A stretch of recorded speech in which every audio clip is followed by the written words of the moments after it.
Well, hello, everyone. Good to see you all. Thank you all so very much for joining me. Tonight, we are talking about the Nancy Guthrie case out of Pima County, Arizona. And we are going to be looking at this case in a completely different direction. We've already got the guy on camera, and we've talked about the timing, and we've talked about Nancy Guthrie's home. But here's the question that I keep coming back to. How did this person know what they needed to know? And we're going to be diving deep tonight. We're going to be looking into specifics. So hang on tight. There's a lot to talk about on the other side of this. I've walked through storms in scars and grace. Smile through pain with a painted face. They called me too loud, too much, too strong. But honey, that's the reason I belong. Every scar's a scripture, every tear's a hymn. I found my worth where the light grew dim. They tried to break me, but here's a twist. I turned my pain into a clenched fist. I'm an unbreakable woman, born of fire and pearl. I shine like grace in a reckless world. You can test my faith, you can shake my plan, but I'll rise again. Just watch me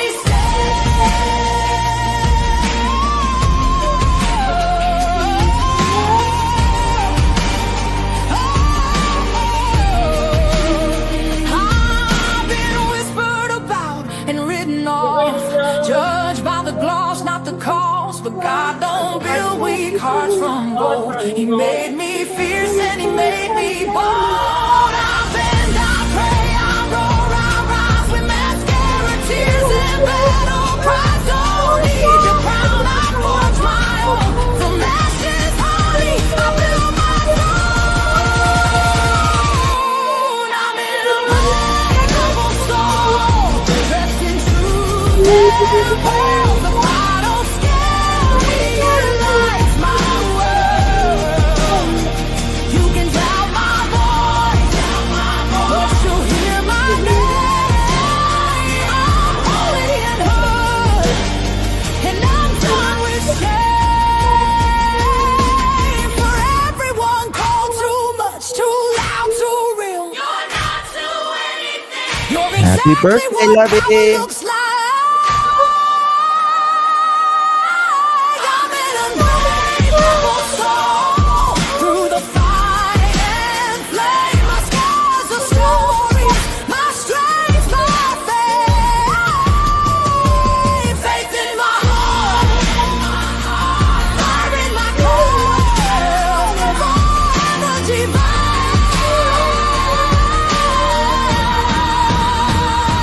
Clutch them pearls. Mother chickens, let's go. Hold up, lights on. Hold Chat up. in the room, another late night and another headline blooming. Coffee gone cold, but the story got heat, and one little detail keep tapping my screen. Coming in clutch when the timeline bends. We don't just scroll, we connect loose ends. Somebody said nah, that's probably enough. The chat said Justin, we're coming in clutch. Run that back, don't rush that part. Something felt wrong from the very first start. Different day, same shaky excuse, and the math ain't mathing when we check the proof. I'm not here to play detective for fame. I'm here when the story starts changing names. One clip, one call, one post too much, and the whole room knows we're coming in clutch. Coming in clutch, yeah, the facts stay loud. Truth don't hide when we bring the crowd. Screens lit up and the chat don't sleep. We dig real deep where the stories get steep.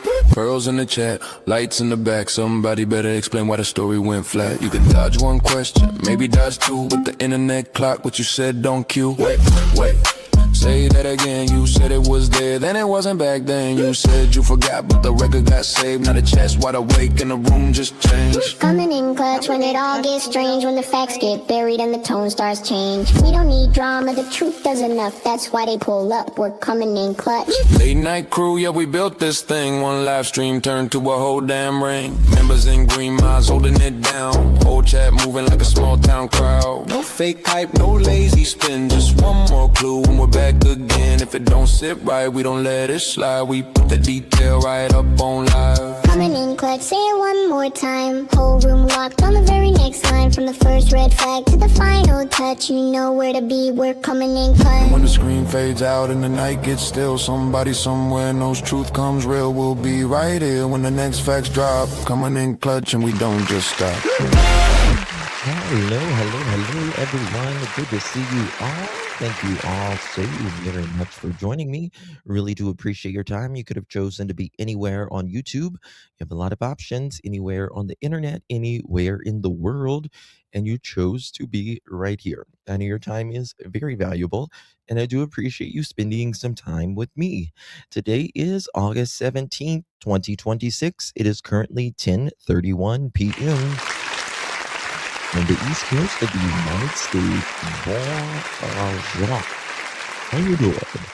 Good to see you all. Thank you guys for hanging out with me late tonight. Better late than never, right? Better late than never. Tonight we're talking about the Nancy Guthrie case, and we're going deep tonight. So get ready for that. But my beautiful pearls in the live chat and for the replay crew, how are you? Do me a big favor and hit that thumbs up button.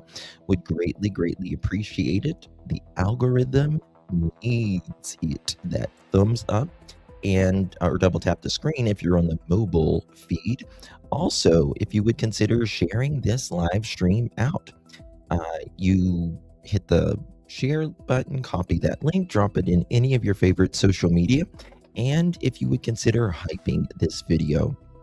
You get 3 hypes a week on YouTube, and if you don't use it, girl, you lose it. So make sure you are doing your hyping. It has to be on a mobile device, your phone, your tablet, or anything that is mobile. Anything that's mobile has to be after the live stream as well. Also, comment down below. All the things feeds the algorithm. Good to see everyone in chat. I've got a pretty good live stream for you guys tonight. We're going to be looking at some very interesting things. So we're kind of going to be doing this timeline backwards. We're going to be going backwards tonight, and because that's what law enforcement does as well, we go backwards. What it was happening before Nancy vanished. We're also going to be looking at some people as well. Not saying that anyone involved, I want to make it extraordinarily clear, we're not saying anyone is involved in this case, because we have absolutely no idea. Not accusing them of guilt in any way, shape, or form. I want to make that clear. But there is some things that did happen before Nancy vanished, and I've been really digging into that. Good to see everyone in chat. Hello, lovies. It's Lovey's birthday, y'all, by the way. Make sure y'all say happy birthday to our dear Lovey. How you doing, girl? Let's give Lovey some birthday wishes. Happy birthday to you. Happy birthday to you. Happy birthday, my darling Pearl. Happy birthday to you. Happy birthday from all of us at Clutch Them Pearls to you. Happy birthday, dear Lovey. Happy birthday, darling. Good to see you. Thank you guys for the birthday wishes to Lovies. Any other birthdays? Scotia Leo, thank you so much for the clutch, my darling. Good to see you. Appreciate the support. Thank you very much, love. How you doing? Good to see you, Scotia. Beth, thank you so much for the flower. Appreciate you. Good to see you, my friend. And we got Giggles giving the sparkles. Thank you, my darling. Appreciate you very much. Patty Wine, thank you so much for helping the bowl out. I do appreciate you, my dear. Thank you very much for your support, Miss Patty. Thank you very much. And we got Always Late, 29 months. Tell me that's not an OG. County, and that is not emoji. Thank you very much, my darling. Appreciate you for the 29 months. You are absolutely amazing. Thank you guys for your support. All right. By the way, there was a body found today in Pima County area, and it's not Nancy. Not Nancy. Bo, thank you for 23 months. What a legend. Thank you so much, my darling. Appreciate you. Oh, almost 2 years. Woohoo. Thank you so much, darling. Appreciate you. Good to see you, my friend. Thank you so much. And we got exquisite. I love that word. Thank you so much for the hiding crew. Appreciate you very much. Good to see you. Hey, Binky, good to see you.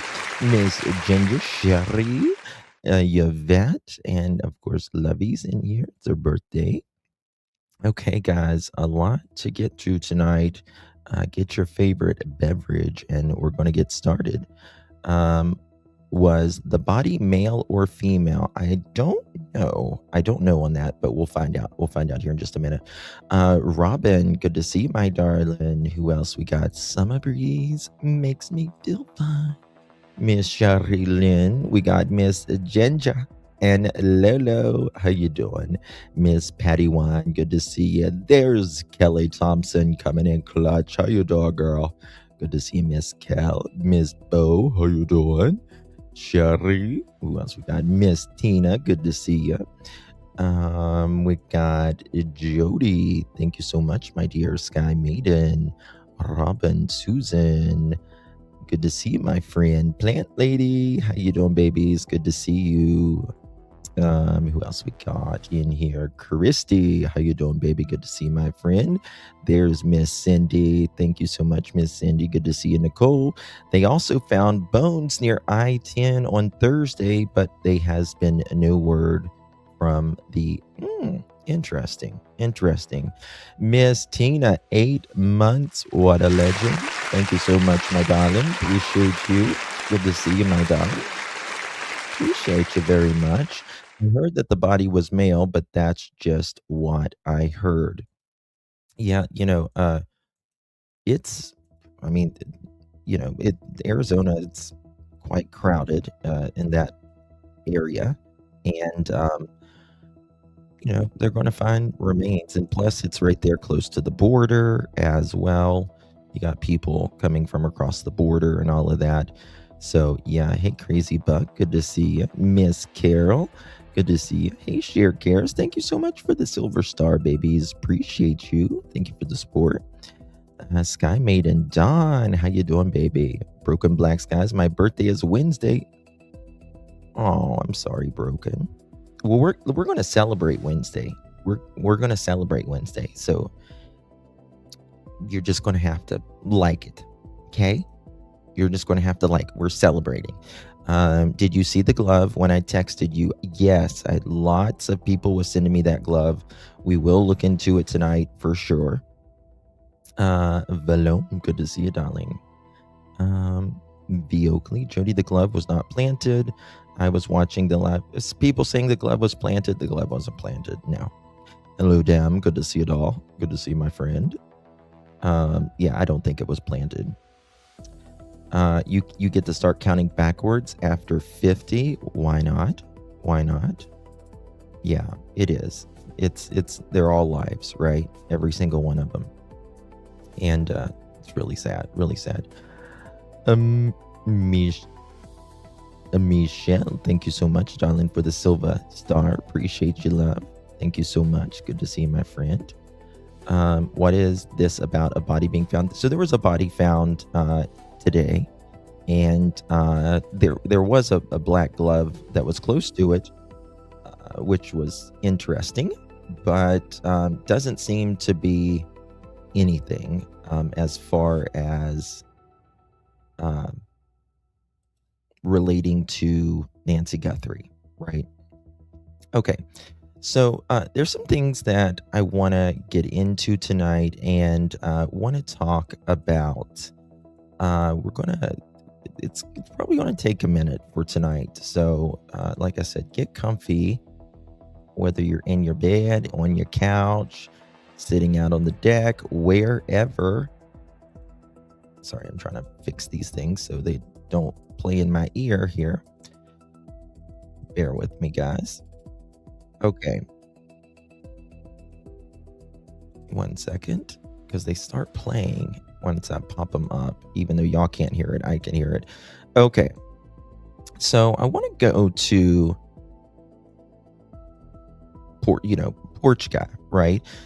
Porch Guy may not be the only guy that is involved. Let's just be real about this. We simply don't know, right? We simply don't know at this point. Another nothing burger in this case. I know. I'm so late and I'm so mad about it. You're not late. You're not late. Oh, well, technically you are, because we give a 15-minute grace period. Smiley Miley. We're at 15 minutes and 52 seconds. You're fine, baby. Just stopping in to say hi. Hello, Jules. Good to see you, my friend. Giggle Glimmer. Bonjour. Leslie, always keeping it real. Peekaboo. Hello, everyone.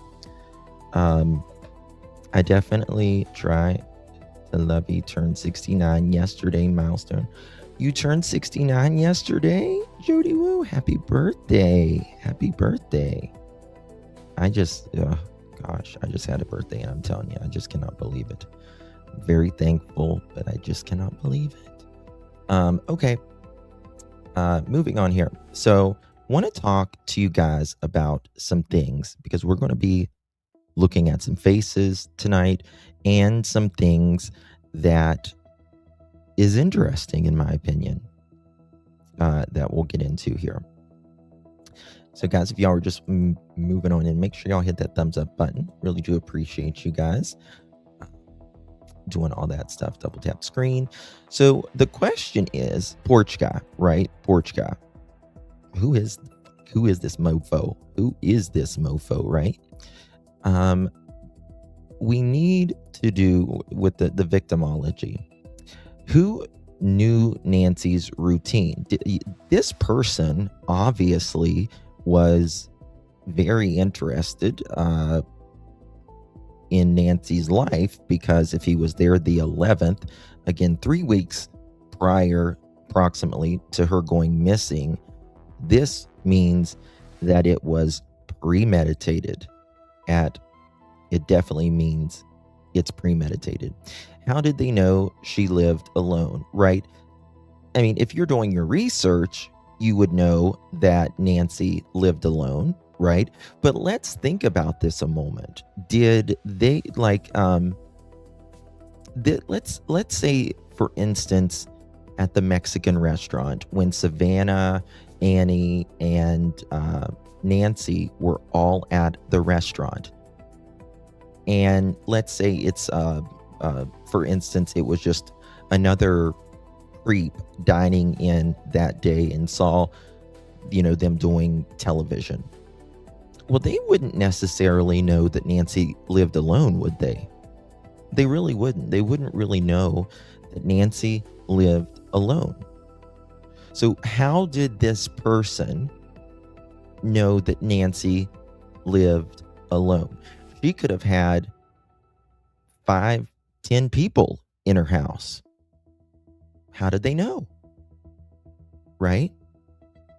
Now, you could say that maybe they could have, researched her per se, but that doesn't necessarily mean that you can have people staying over and all of that as well. How did they know that she was alone that night? Smiley Miley, thank you for that. I really do appreciate you, my darling. Thank you for helping the goal. Really appreciate that, my dear. Good to see you, Miss Smiley. Oh, my favorite channel. I love you. Thank you so much, my dear. That's very sweet of you. Thank you, lovies. Good to see you. So how did they know that, right? Okay. You'll see where I'm getting with this. We're building it up here. Okay. Thank you for that, Smiley, and thank you for that sweet comment as well. Okay. Could someone have learned Nancy's schedule? Well, everyone has a routine every single day, right? Everyone has a routine every single day, retired or not. But when you're retired, you don't have to go anywhere. And again, how would they know Nancy was, again, alone in that? Nicole says, what was the purpose of January 11th visit? A trial run? It's very interesting you put a trial run, because we're going to get to that in just a second. Or was she not home? They would know about the camera on the porch. How did the person know she was home that night she was taken? Very good question. Hey, Mohawk, did police canvass the area homes to see if porch guy was on their cameras? I hope. Well, yeah, they did check neighbors. Yeah, they sure did. Absolutely, they sure did. Oh, it's like Paul Harvey and the rest of the story building suspense. Yes. Thank you, Miss Dolores. Thank you, babies. Appreciate you. Thank you for that as well. Really do appreciate that, Miss Dolores. You're very sweet. Love you guys. Love you, Justin. Thank you very much, Dolores, for your support, my darlings.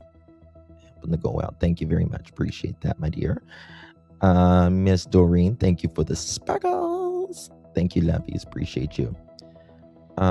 He didn't look prepared for anything on the 11th. That is true. Very good point. He did not look prepared on the 11th. Let me see if I have that picture in my content right here. Right? This is him allegedly the 11th. Now, again, we can take this two different ways, right? He's got gloves on. He does have gloves on. Do you need gloves? What are the gloves for if you're not doing anything that night? Well, you could say he doesn't want to show his hands, right? You could say that they didn't want to show his hands. Or was he going to do something that night, but he didn't have, he kind of came back later. He felt like maybe he wasn't prepared enough. Now, just remember the 11th, though. Just remember the 11th, because there was things that happened in Nancy's life inside of her home that is close to the 11th that we're going to be looking at tonight, okay? So just remember the 11th. Just in case he was checking stuff out, sometimes we accidentally touch things inadvertently. That is true. Could be that very much so too. Yes. And the problem with, we only have this thumbnail picture of him on the 11th. He could have came up to the home on the 11th and messed with that camera as well on the 11th. And it makes me honestly think that he did, because if you go from the photo on the 11th to the night he took Nancy out, that Ring camera or Nest camera, whatever it is, has been moved. You can tell that it's been moved ever so slightly, and just a little movement on a camera, like you're taking it off the bracket or you try to remove it, can alter what you see. Just a little twist, right? So like if I do this, see? You see how it can really, I just messed my camera up. Well, Lordy, hold on, guys. 1 second. Goodness gracious. Maybe I shouldn't have done that. Okay, I'll have to be right back. I'm sorry. I messed up my camera. 1 second.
I messed it all up. Goodness gracious. But see what you see what I'm saying? When you do that, you can, oh, I don't want it tracking me. Ooh, I don't like that. What'd I do? I don't want it tracking me. Okay. I think I fixed it. No. Why is it tracking me now? Okay, we'll just have to get used to it, I guess, for a second. We'll fix that later. I don't know why it does that, but might make some of y'all dizzy. Anywho, so let me pop this back up. This is what happens when you're live sometimes. Who did that? Which I normally stay. So he was there on the 11th, which is very, very important. And he was there on the 1st. And that's very, very important. Stop trying to come through my TV. Yes, that's what it is. Doreen, thank you so much for the sparkles, my dear. Appreciate you very much. It's so terrifying seeing him standing there. Okay, yeah, so that's what I was saying. We don't know if he came on the porch that day. He may have been ready to do something that day as well. We simply don't know, right? Now, did someone share any information? That's very important to know as well, right? Did someone share this information about this guy to know Nancy, or is this someone much closer? Which one is it? Which one is it? Social Butterfly, thank you, baby, for the floating heart. Good to see you, my friend. Thank you very much for your support. Good to see you. How do we know that anyone was there on the 11th was the timestamps? So law enforcement has confirmed that it is on the 11th now, that they do believe that it is absolutely on the 11th. Dolores, thank you so much, my dear, for gifting a pearl necklace. Thank you so very much. If you received that, make sure you thank our dear Dolores for gifting that pearl necklace. Really do appreciate you, my dear.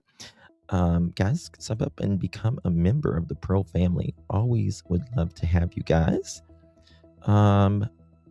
What was that? I thought I was just upset because a girl I teach would not survive on a hike. She would eat berries. I don't know what that means. Watching the replay from Scotland. We are live, Elizabeth. We are live, baby. Welcome. Clippy, thank you for the gold coin. Appreciate you very much. Okay, now, obviously someone was watching Nancy's home, right? Obviously, because we're 2 days that we know this guy was there, at least 2 days, right? February 1st was not the first visit. January 11th was, right? Now, did anyone notice any repeated drive-bys? I asked this part because, do you guys remember they were asking for other specific days? They were asking for other specific days. In fact, the morning Nancy went missing, well, not the morning they discovered Nancy went missing, they were looking for a specific vehicle in that area as well.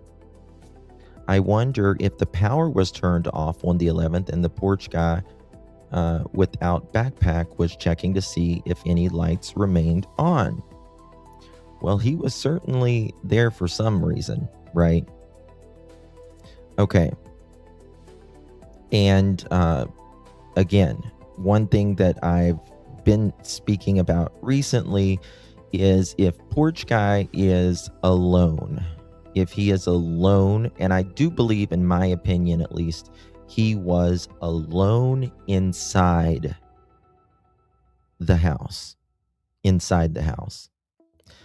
And now but I do believe that wherever this guy parked, this vehicle was very close by.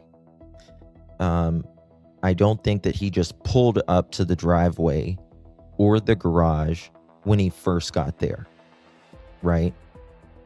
That might alert something, even you know how like if someone pulls up at your house in the night, sometimes you can see it on your ceiling or whatever, or you could hear it or whatever. This person, I feel like, came from either the back or the side, maybe the front, but I do believe uh, if he was alone or someone was in the vehicle and they pulled up, and I do believe that's why there is kind of like these walkie-talkies maybe in his hand. Why didn't any of the family see him on the 11th on the camera? Well, if you look at the what's it called, the dispatch, Annie and them said they didn't have access to the cameras.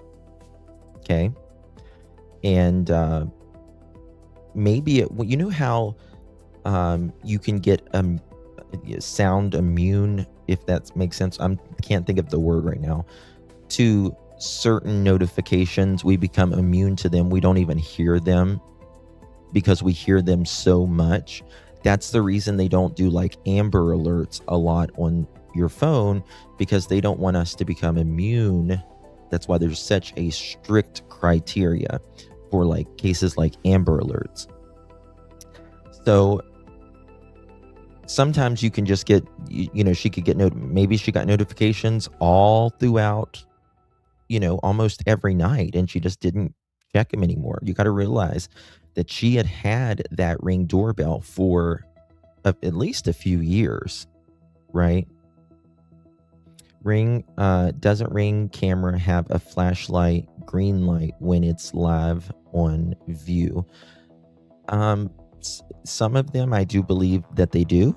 However, hers is a much older model, from what I understand. I thought they said the subscription did run out. Yes, that's why the family didn't have access to the cameras. That as well. Well, I don't know if that is why actually that they didn't have, they couldn't view it or whatever. Because even if you don't have a subscription, you can still log in and see notifications, So there's that.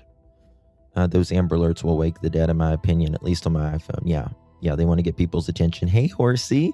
Yes, I can see all my cameras on my phone. Nancy would probably not want them watching her. One employee wrecked a van, and I watched it get towed down my driveway today. I think in 2020 she would get them. Yeah.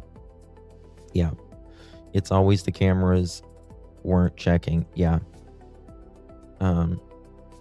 You can still monitor it, right? You can still monitor it without it being without the subscription, and you still get like these little thumbnails usually.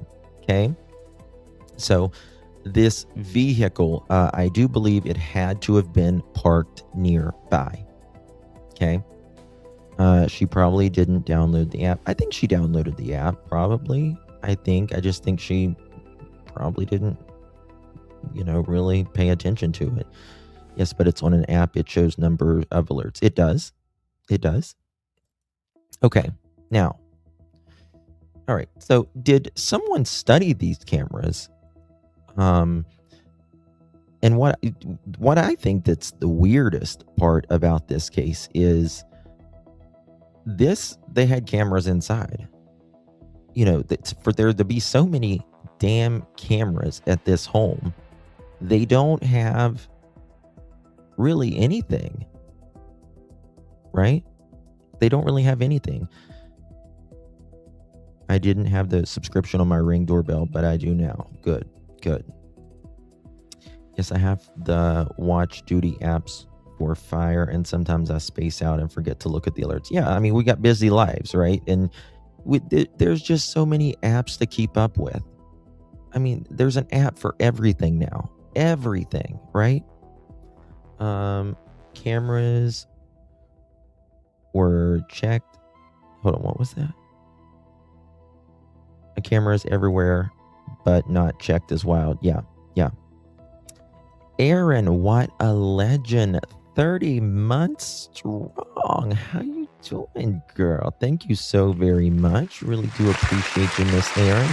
What isn't weird about this case, right, Justin? Yeah. Yeah, you got me there. You got me there. Thank you very much for 30 months. I really, really do appreciate you, my dear. So good to see you. Thank you much, love. I went to get a ring, but I don't know how to install. Oh, it's very easy to install. Very, very easy to install. You can do it, Ginger, I promise you. Without a subscription, you would have to monitor it yourself. No one else is going to be alerted to come. Correct. Yep. Okay. So did someone study these cameras? Remember that she's got cameras at the front door. She's got cameras out back. She's got cameras inside. Right? Why did they go straight for this doorbell camera? Right? Why did they go straight for this doorbell camera? They obviously took this camera, obviously because they didn't want to be seen, but was it because they were taking Nancy out? Was that the main reason? Right? Like I said, cameras inside, cameras outside, and earlier footage, right? But again, she doesn't have a subscription, and they would be having to ask neighbors, which they did. Okay. The 11th, was there a dry run before that night, right? Well, we do know that there was a dry run, so to speak, on the 11th. Again, he's same clothing as he has on the 1st, but he just doesn't have the backpack and the pew-pew between his legs. Okay? And that's important. But even before the 11th, there could have been a dry run. But I think the 11th is very interesting because of something that we're going to get into here shortly about Nancy's life inside of her home and her life that night, or close to that night. Wolf Moon, thank you for the silver star, babe. Good to see you, my friend. Thank you very much for the support. Really appreciate you. Hey, Cassie, good to see you. Hey, baby kissies. Okay. Did someone test the lights, doors, and gates, right? Did they go there that night?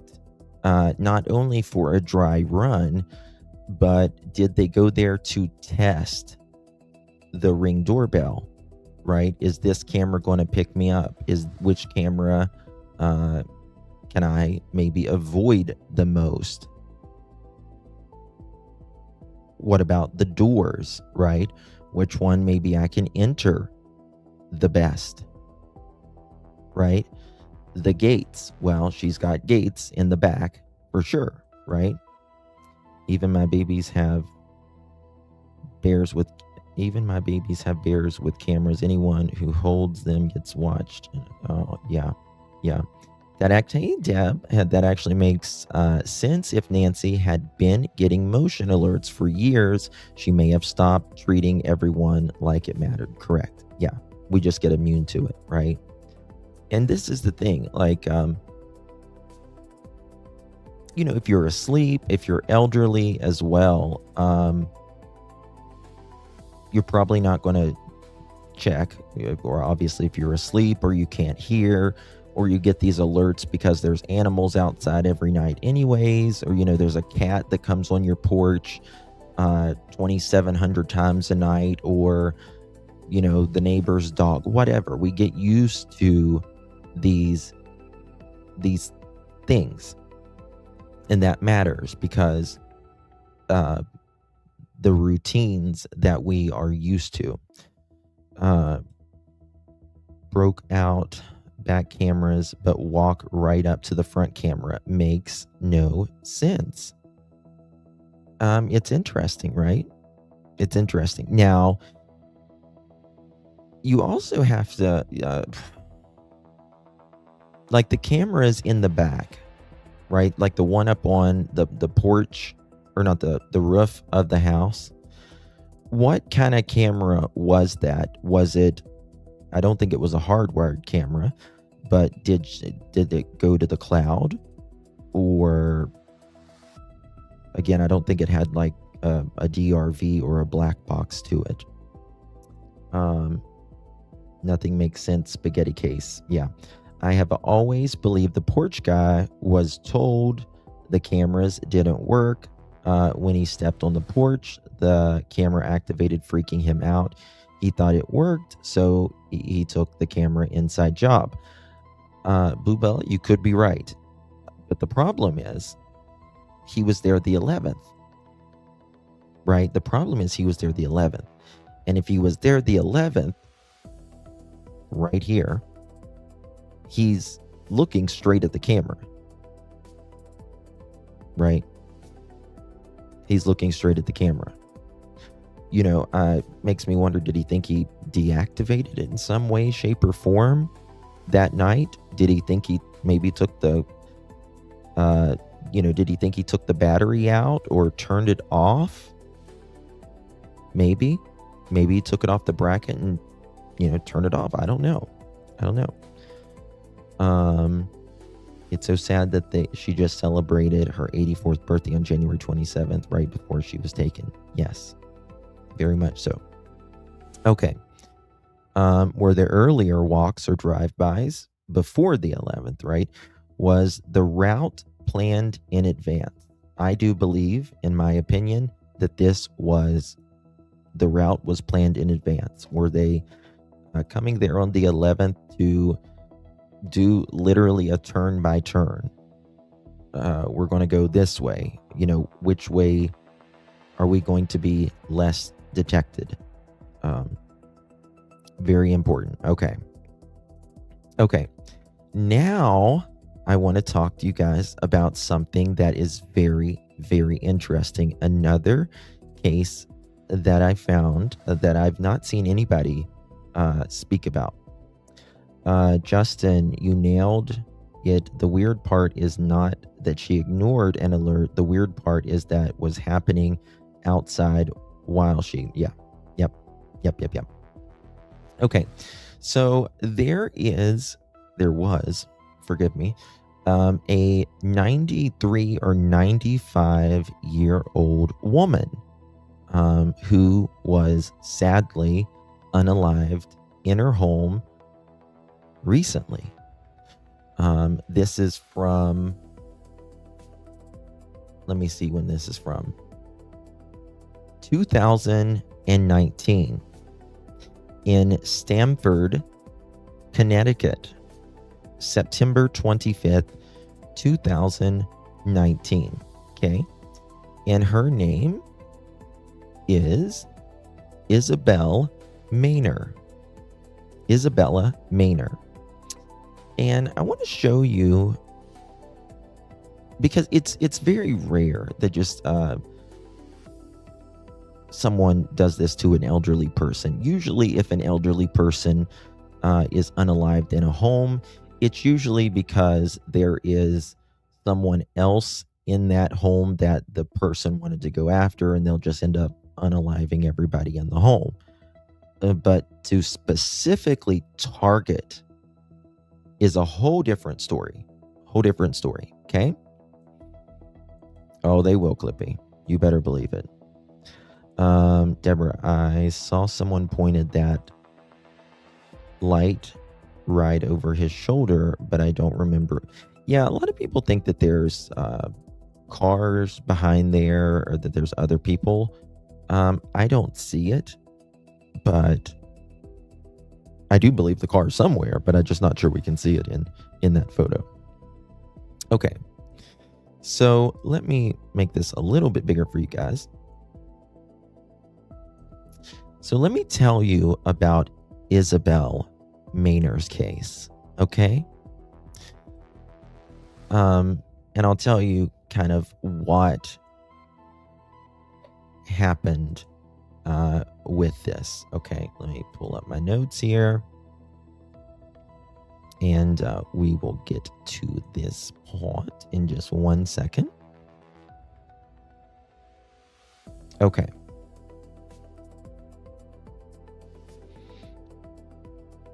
Okay. So 93 years old. So this Isabel Maynor, she was 93, even older than Nancy.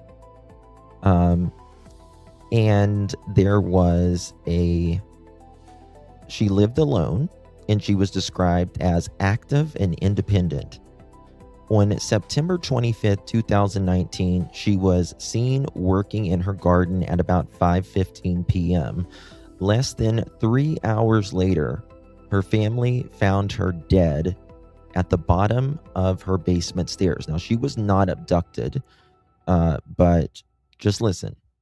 At first glance, it could have looked like she fell, but police quickly seen that didn't fit, and an autopsy confirmed that she had been unalived by multiple blunt force blows to the head. Now, who ended up unaliving Isabella? A man named Robert C. Simmons. He had not randomly discovered Isabella's home. Simmons had previously worked intermittently for Isabella's grandson-in-law, who owned a sewer and a drain company. According to the Connecticut Supreme Court record, Simmons had accompanied him in Isabella's house 5 or 6 different times to work on her sink and the main sewer drain in her basement. Simmons stopped working for the company roughly 6 months before Isabella was unalived. So think about that 1 second.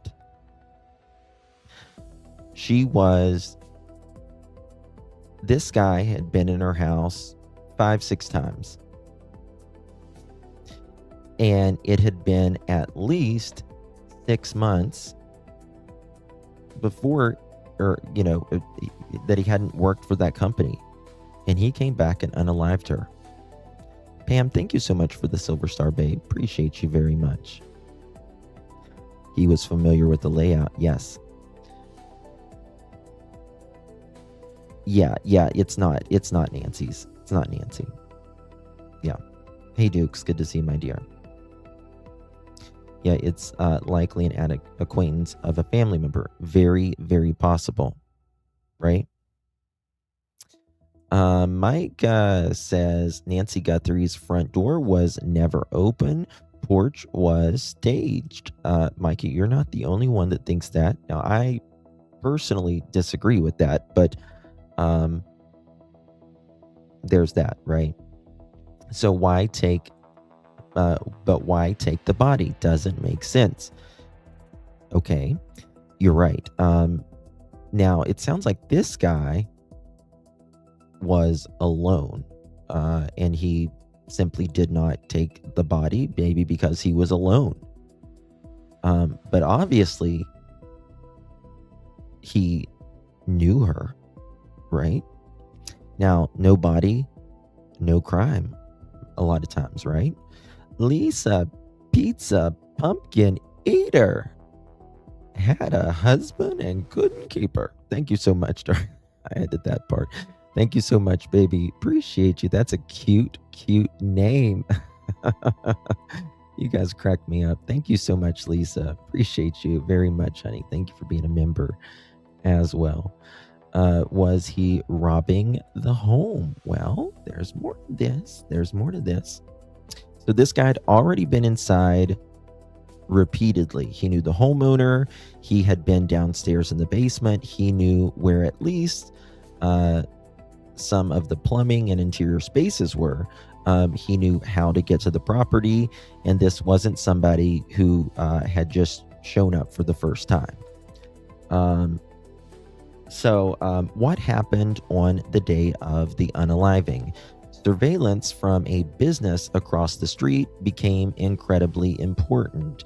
The camera showed a man, later identified as Simmons, walking past Isabel's home, looking briefly up her driveway, continuing on, and then came back about a minute later. He entered through the back door at approximately 5:30 6:39 p.m. He was inside for about 8 minutes.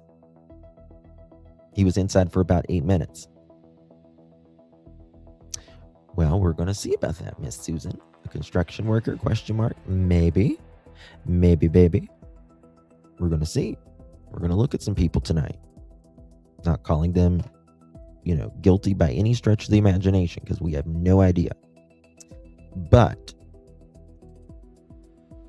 it's very important what we're going to ask, right? So he was there. He was walking down the street. Now, we have accounts of the neighbor. The lady said that there was this guy on the 11th, the same day that this picture is allegedly taken. He had a hat on walking down. Because if you're, looking at the whole, or if you're in the neighborhood during the daytime, you're not going to want to have a ski mask on, right? People's going to immediately call the police on you, obviously. If you got a damn ski mask on walking around the neighborhood. So you're more likely to put a hat on, keep your face down. So there's that. Now, going back to Isabella, so this guy was in the house 8 minutes. At approximately 5:47, the camera showed him leaving through the back door and walking away. Investigators used additional cameras to follow his routine to a nearby convenience store. And this, let me see, where is it? The surveillance showed no other person entering Isabel's home during that period. Her family knew something was wrong. By 6 p.m., Isabella's daughter couldn't reach her.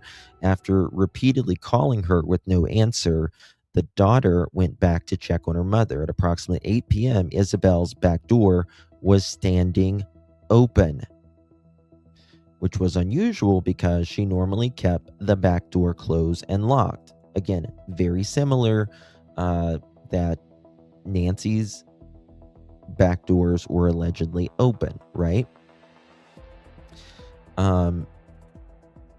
They eventually found Isabella at the bottom of the basement stairs, her wallet and nearby empty and blood-stained. Now, here it seems like it's for money, right? Her wedding rings were missing. The jewelry box in the bedroom had been opened and left. And her left hand, the hand where she normally wears the rings, had suffered a serious injury, right? And how police connected Simmons was the investigation had several layers of evidence.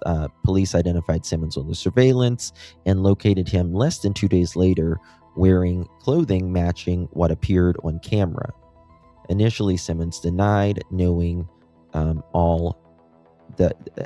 knowing Isabel at all, and denied being at her house. His story later changed, and eventually, during the third police interview, Simmons admitted that he knew Isabel and had gone to her house that day and had entered the home. His version was that she invited him in. He checked the basement sink and sewer line. She gave him $11, and she was alive when he left. Now, that makes me, that part right there, right? I keep going back to, how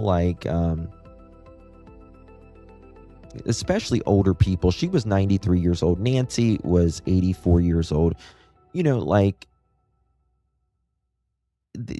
may not, I'm not saying this happened, but, someone might work their tail end off for someone and they hand you $11, right? If you're 93 or 84, some people are living on limited incomes, all of that, but you're like, you know what I mean? Like $11 after, this guy maybe did some plumbing for or whatever.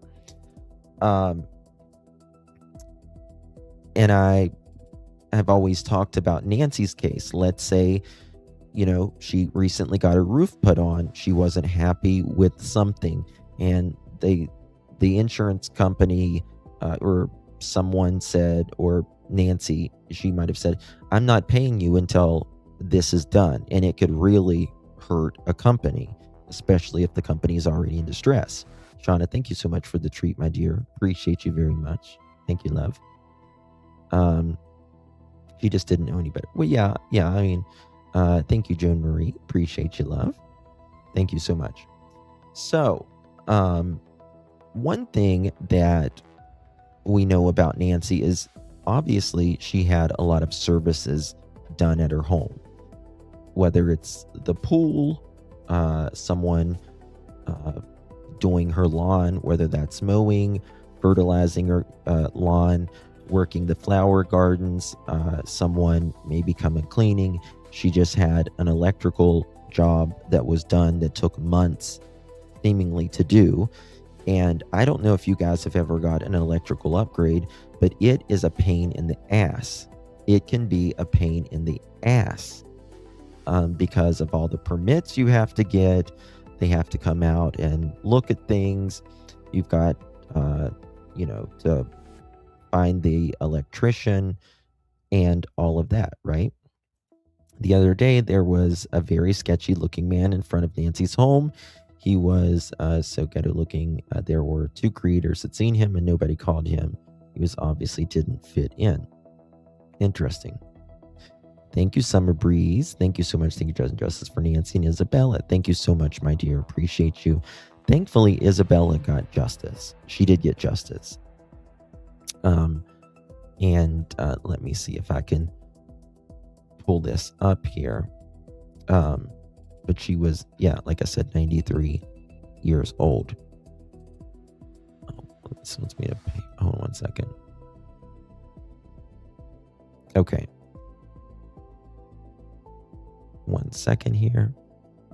Let me show you this right here, because we're going to get into some things that was happening in Nancy's home around the time she disappeared.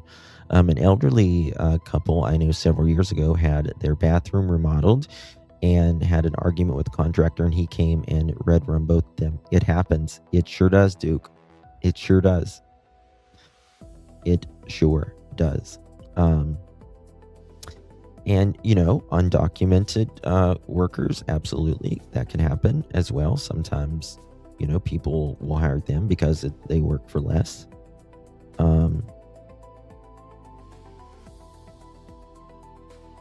So many people coming and going makes this case hard to solve. Yes. Okay, now I want to show you Isabella's case right here. Murder of a 93-year-old woman. Police in Connecticut arresting 51-year-old Robert Simmons. They say he killed 93-year-old Isabel Maynor at her home in September. At first, her death was thought to be an accidental fall down a set of stairs. Eyewitness News reporter Darla Miles live in Stamford with more. Darla. David, investigators say they have both DNA evidence and surveillance video that link Robert Simmons to the death of Isabella Maynor. He had done some plumbing work for her in the past, so when he showed up on her doorstep unannounced, she would not have been alarmed. I guess he knew my mother, and she let him in. He hadn't worked there in at least a year, but police say Robert Simmons showed up at the home of... Okay, and if you remember the case out of Ohio, the Tepe case, Spencer and Monique Tepe, right? She was unalived and he was by her ex-husband. And they were divorced for over 8 years. I don't know how anybody can hang on to anger that long. Like a deep-seated anger that long. Like, there's just no way. I don't stay mad. I'm the type of person, I don't stay mad long anyways. I might, get really pissy real quick, but I don't stay mad. I get over it very, very quickly and just move on. It makes me sick to carry that stuff. 93-year-old Isabella Maynor back in September beat her in the head and left her lifeless body at the bottom of the stairs. It's terrible. How could you do that? It just boggles the mind. The 51-year-old is charged with felony murder, and home invasion. He was already in custody on an unrelated warrant at the time of his arraignment Wednesday morning. Investigators say he quickly became a person of interest in the death of Maynor. The detective spent a lot of time reviewing video surveillance at which point we were actually able to see Mr. Simmons going onto the property at the time of the crime. On the morning of September 25th, Roy Maynor said he had spoken to his active 93-year-old mother as he did every morning at 7:30. But that afternoon, the family could not reach her by phone, so they went to her house on Cove Road to check on her. We knew something was wrong right away. The door would never be open, and there would be Same light out clipping. upstairs. And So everything was black. initially, police thought her death was an accidental fall, but sadly, they soon learned it was not. She had trauma to her head and a lot of bleeding and some trauma on her arms, but it looked more of like an assault to the head where there was more than one injury to her head, where you would suspect maybe just one from a fall. It was devastating. It's bad, still getting right? over it. It's going to be a long time because we missed the conversations. Why do this? Now Simmons is still in custody. His bail has been set at $2 million. Why do this to an 84-year-old and a 95-year-old? There's no sense in it. Italian, thank you so very much, my darling. Welcome to the Pearl family. Dog. Thank you so much, Miss Italian. Good to see you, my dear.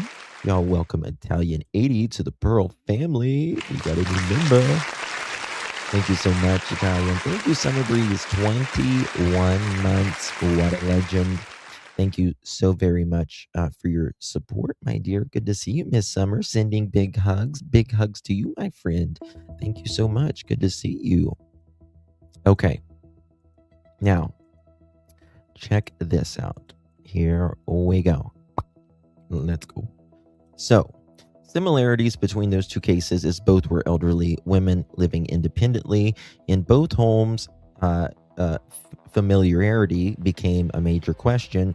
Knowledge of the property may have mattered. Routine, timing, and access are central issues. She allegedly opened up the door for him because she obviously knew him.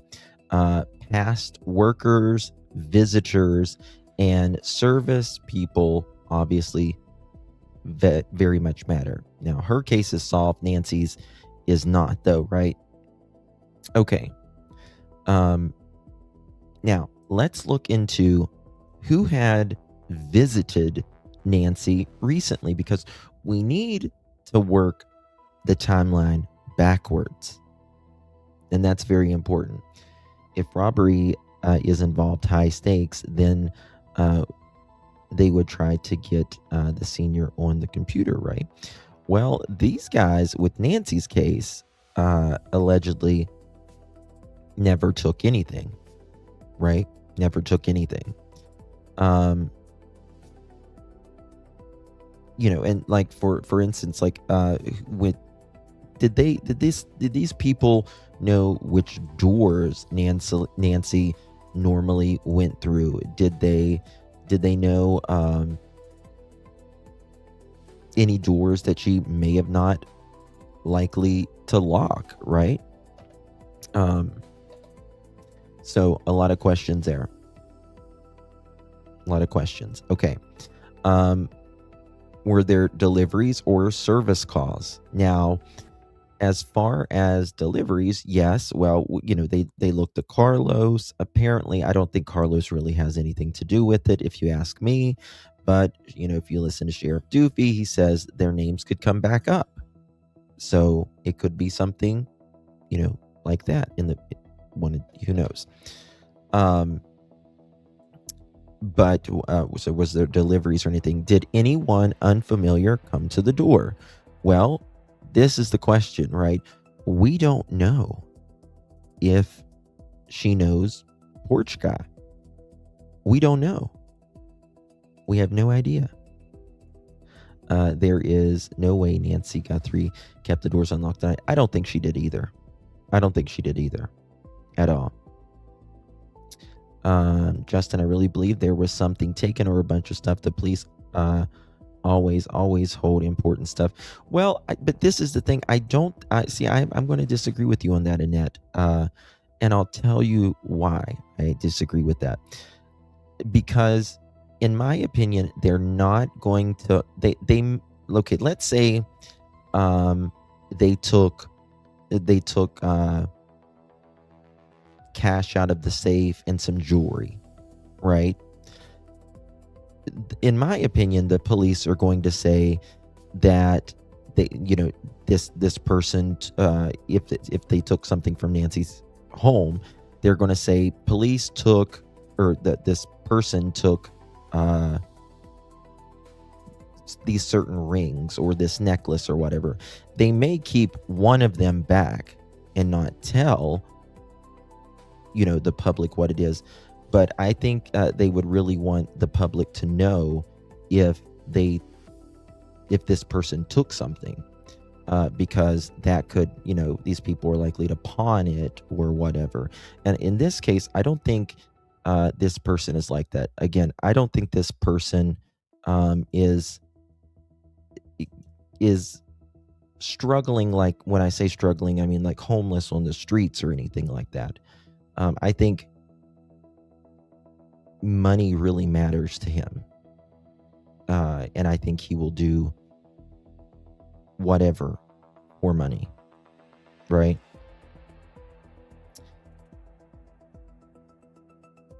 Okay. Did you email it to me, Deborah? Okay, we'll look at it in just a second, babe. We'll look at it in just a second. Thank you so much, love. Did anyone unfamiliar come to the door? Again, we don't know if, the guy obviously came to the door on the 11th. So who knew the layout of the property on the inside of the house, right? And dates matter as well. Usually someone doesn't wait 6 months or 8 years to do something like that, but they can. It's usually closer. People usually don't have that much self-control if they want someone dead. So, was there anything about this night, out of all these nights, Nancy's lived 84 years, right? Why this night? Why February 1st? Deb, I saw that and I didn't, something happened in the middle that I meant to get back to you on that. I apologize. I need to note to self, get back to Deb. T-Hour made a point last night that a lot of the evidence might be fruit of the poison tree now because Pima County PD bludgeoned it in the beginning. Oh, 1,000%. Right? That's why I lean toward elimination. I do as well. I don't think, in my opinion, this was for Ransom. I just don't. Right? There was a gym cell, yeah. Okay. Now, why this night out of all nights? That's the question. Justin is so calming and I love it here. Well, thank you, Brown as Blue. Thank you so much. Nancy seems to have a strong opinion and maybe more fiery than social media peers depicts. Nancy was fiery. She believed in what she believed in, and she was it doesn't matter because you're probably one or the other, but she was a staunch Democrat. She believed in what she believed in, and they said she was a sassy boots, who had access, who knew she lived alone, who knew the layout and who knew the routine. Yes, I do. A&T could knock Nancy out at their house. Am I putting her medicine into key? Well, this is the thing though. And I do believe this with every fiber of my being. In the latest report that Pima County did, they said that they unequivocally knew Nancy was last seen at her house, and they say that, right? So, this damn camera. Okay. So look at this. Did someone know her plans had changed? someone had to pick that night for a reason. Now, again, one of the big questions is, and I wish Annie and Tommaso would come out and speak about this, but they're seemingly not. How often did Nancy go over there? Was it unusual for her to take an Uber there? Was it unusual for her to spend 4 hours there? How often did she go to dinner? I think that really matters because, again, why February 1st? The early hours of February 1st. Routines matter, right? So let's think about this, right? What time does it get dark? What time was sunset? Let me see here. Let me look at this, actually. What time was sunset in Tucson on January 31st, 2026?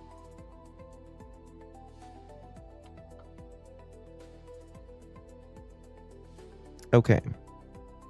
Waiting for that. Sunset. Oh God, something scared. Sorry. I just jumped. Sorry, there was something outside that it lightninged.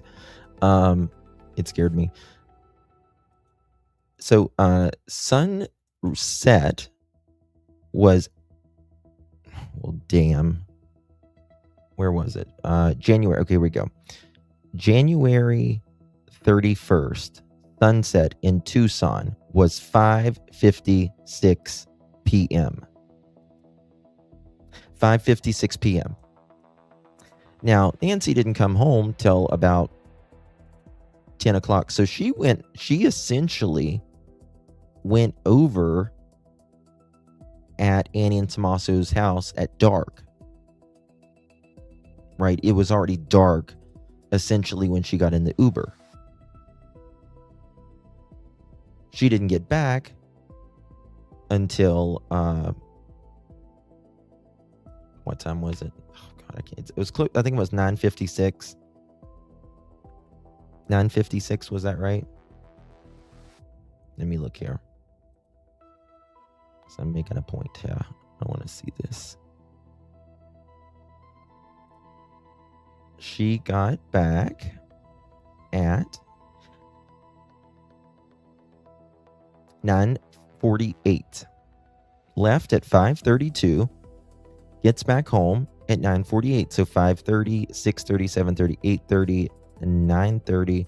4 hours and 18 minutes later. She spent a good amount of time over there. That's a long time. Right? I mean, that's kind of a long time, 4 hours. Right?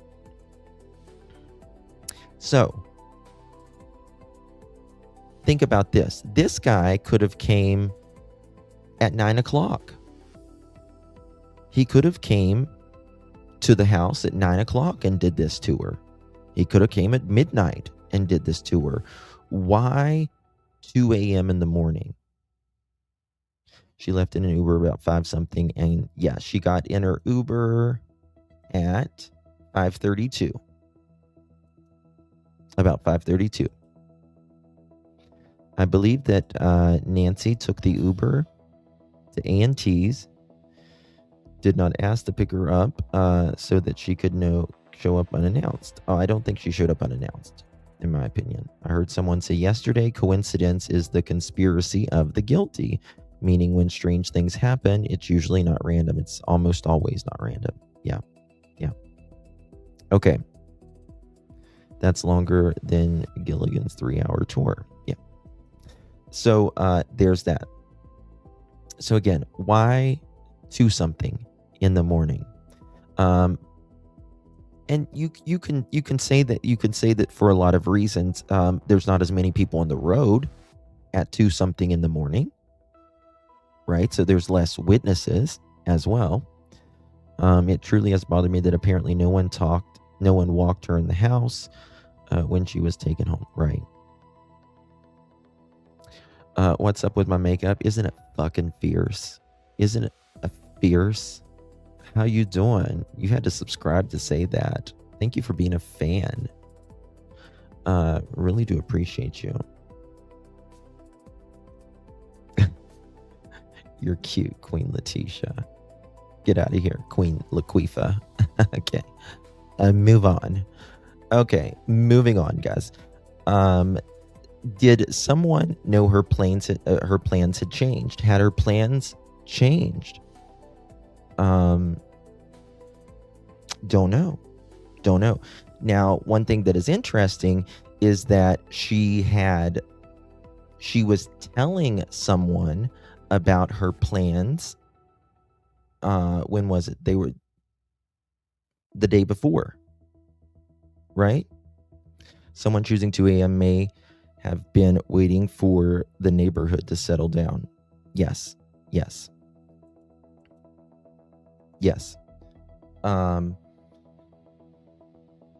The day before, she's essentially abducted. Less than 36 hours, Nancy hosted friends at her home for the game that she played. During that visit, Nancy confirmed plans with a friend, Annie Burson, to attend their regular Sunday church live stream gathering scheduled for February 1st. Okay.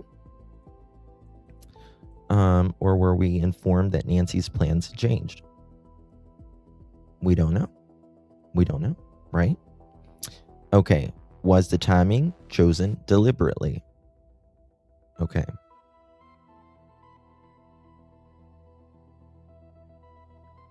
Let me find this. This is another thing, right? And think about this. This is very, very important. How did they know where Nancy slept?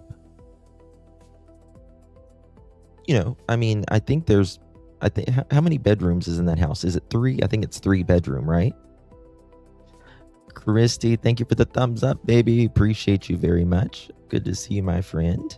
Thank you very much for the support. Nancy's solar power driveway lights turned off at approximately 2 a.m. Interesting. Someone picking that specific night may have more than just where Nancy lived. Correct. But think about that. The house is huge. Well, I don't know if it's huge, but it's pretty big. It's pretty big, right? How did they know which room was Nancy's? I heard 5 bedroom. It might have been 5 bedrooms. I can't remember. Let me see if I can find out. How many bedrooms were Nancy Guthrie's home? See if I can find that quickly. I still say if the family hadn't shut her friends up, the public would have a good idea as to why this has happened. Well, they certainly do not want them talking. Yeah, I have the floor plans somewhere. I just thought I have to dig them out. I can't remember. But we'll find out here shortly. If we could figure it out, then why can we narrow down the who? Yeah. It's so dark outside. Pima County is weird. So many people loiter all over the county.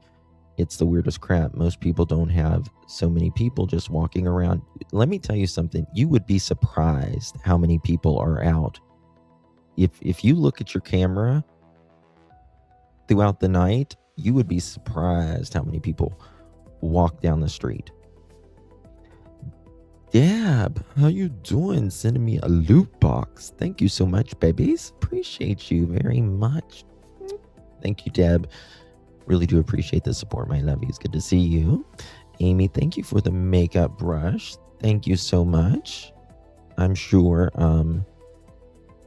Laquifa in here appreciates you buying me a makeup brush, right? Thank you so much. There are so many people wandering in every populated area. Yeah, it's weird how many people are out at night, to be honest with you. Okay. Oh, damn. I just looked.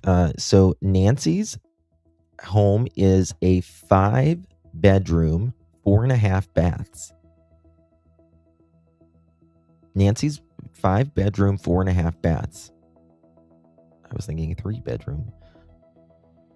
How do they know out of all 5 bedrooms which one is hers? Well, they're going to have to know the inside of the house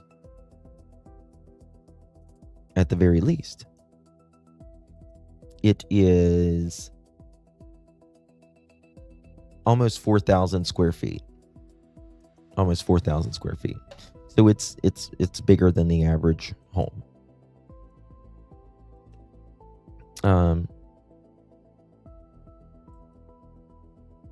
It could be counting the casita. Could be. I don't know. That's a good question. Okay. So, did they know the entrances and exits? Did they know where the cameras were? And did they know how long they could stay unannounced? And that's a big one, because think about that. You know, people say, well, they was in the home for 40 some minutes. Well, we don't know if they were in the home 40 some minutes. We know that they were on the property for 40 some minutes, right?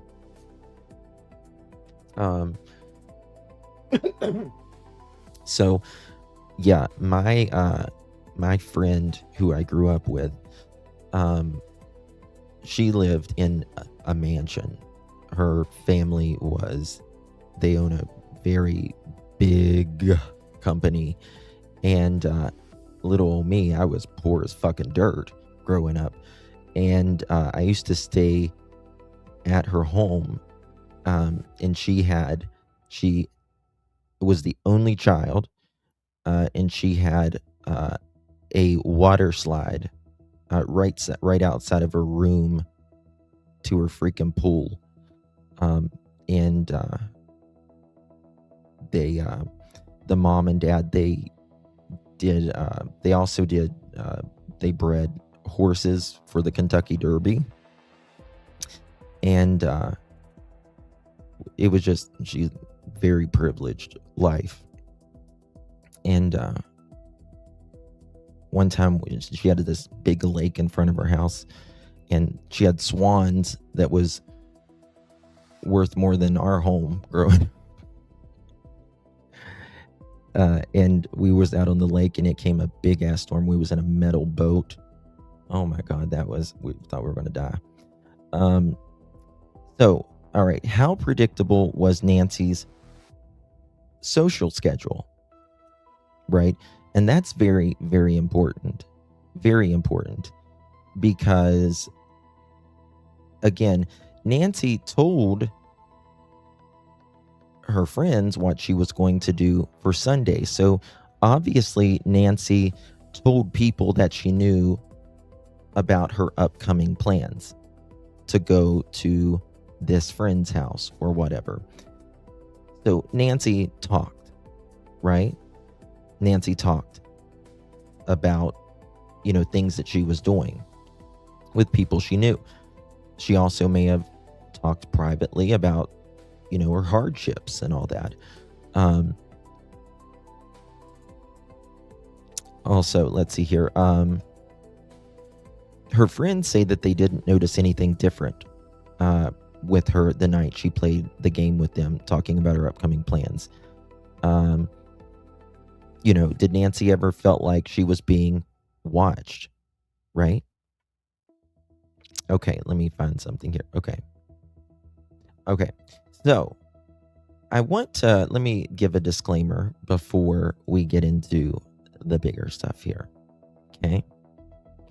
Where's my disclaimer? Here we go. Disclaimer. In no way, shape, or form are we accusing, blaming, or declaring anyone guilty of any crime. Everything discussed here is based on publicly available information, media reports, court records when available, and our own commentary and opinions. Everyone is presumed innocent unless and until proven guilty in a court of law. This content is for discussion, awareness, and public interest commentary only. Please do not contact, harass, threaten, or attack anyone mentioned. We are here to ask the questions, examine information, and keep attention on these cases, not to convict anyone online. Okay, so like I said, we are not blaming anybody in Nancy's case. I want to make that extraordinarily clear. We are simply asking the questions. Thank you, Creative Soul. I drew him on today. Thank you. No, I got a little bit of eyebrows. She even had her book club read for the month super early. Sad stuff. Yes. Okay, so Nancy had a electrical upgrade, and that was done. Let me find it.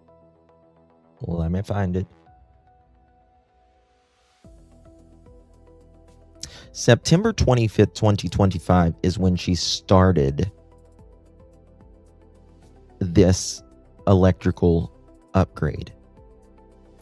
And September 25th, 2025, there was ground system verification pending, and she had a partial electrical clearance inspection. She had temporary approval to energize granted. The final approval was pending for grounding verification. Gas bond not visible during inspection. Open conductor noted inside main disconnect. The electric final inspection result not ready. Okay. Now, January 5th, 2026. Her electrical final inspection passed. It was a remote inspection, and bonding and grounding confirmed compliant with inspector was Robert Harris. January 6th, the next day, there was an electrical clearance inspection pass, remote inspection, bonding and grounding confirmed compliant with NES standard, and it was Inspector Robert Harris. We got the permit number, and it was marked final and locked by the Pima County Developmental Services. Okay. Now, September, October, November, December, January. It took almost 4 months. Almost 4 months to get this electrical done. Now, again, not blaming anyone. This is a public photo. Her electrical inspector owns a company.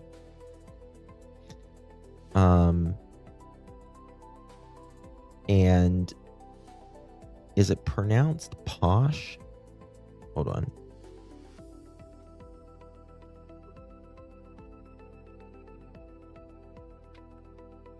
One second.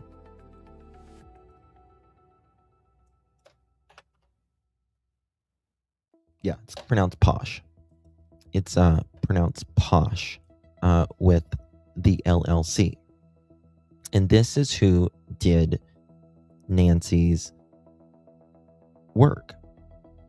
Okay. Let me pull this up. Now, this woman on here, let me see here. Let me go to this. She talks about sometimes the biggest clues aren't hidden. They're just sitting right in the public records waiting for someone to actually look. I'm not here to tell anyone what to think. I just prefer reading the original data instead of relying on gossip or headlines. Look at the timeline yourself. February 24th, 2024, an Arizona business called Posh LLC is formed by, I don't want to say the name. But I'll put this in chat. These are public records. Okay. And that's when they started the business. September 2025, a Pima County electrical permit gets pulled. The applicant, Posh. The property owner on the hook, the Nancy L. Guthrie, and it says recoverable trust. The mapping, the permit list, the location code, just to clear up the map talk on the county land permit that stands for township range section to plot the physical dirt. It's a land coordinate completely separate from the federal. Okay, the history. If you dig backwards into the early 90s, environmental and septic records for this exact same property, you find Nancy Guthrie's name attached to it decades ago. This isn't, well, theories or documents. What is this?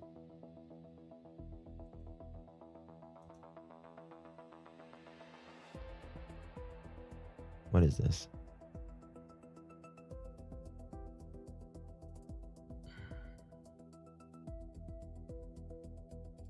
Give me a second, guys.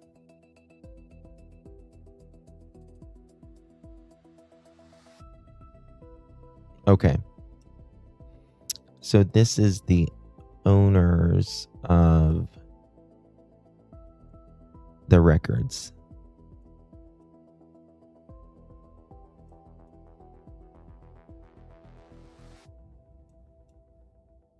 Okay. All right. Let me go to this right here. So, you know, a lot of people have looked at... Ooh, what's that? 1 second. A lot of people have looked at this guy before.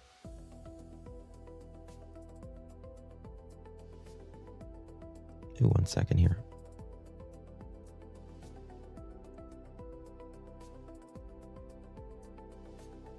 Huh.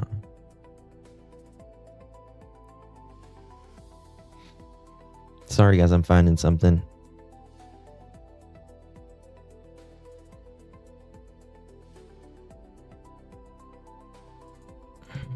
You know, the name that he has is not running out of 4545 South Mission Road, Tucson. Let's go to that. Let's go to Google Earth.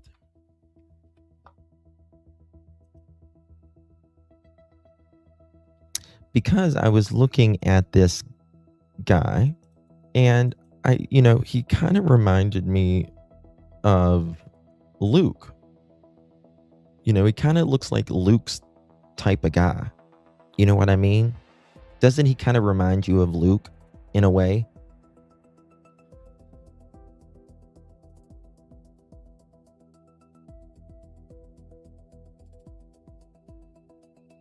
You have it all arranged. Yes. Yeah, Horsey.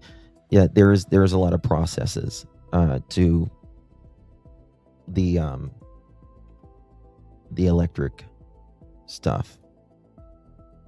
Why is this not working? 4545. Let me just do it like this.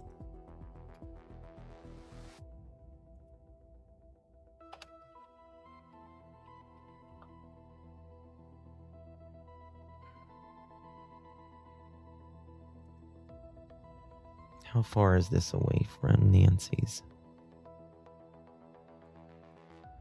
Okay.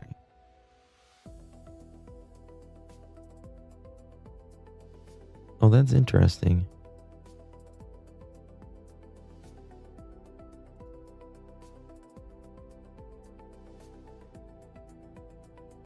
Is that okay? Okay. And Urus has an ORV as pick. Let me look at this.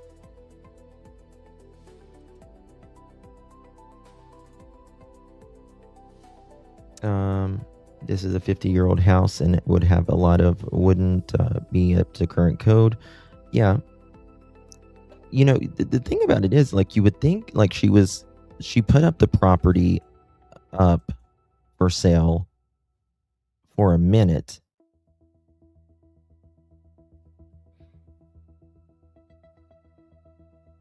You see how he keeps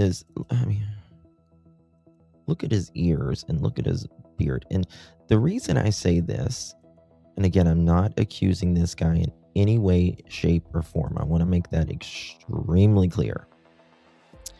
But when I look at another photo, let me find it, of said person, I wonder,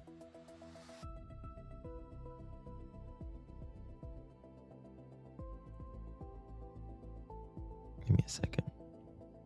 He reminds me of Luke. He really does remind me of Luke. Where's that damn picture? 1 second. Okay, let me just pull it up like this then. Okay, Nancy Guthrie, FBI. Okay. Okay, here it is. So when I look at this photo right here,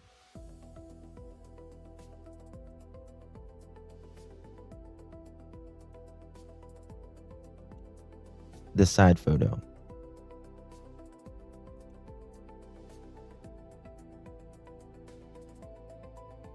to me, he looks so different in this photo versus the photo, like the side view. Thank you, Joan. Thank you, baby. Appreciate you very much. We just always have the repair work done by us after our electrician does his job. Yeah, you can do that as well. That is correct. They are much different, much different.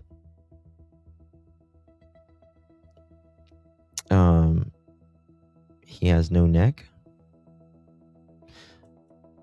He looks different here to me than he does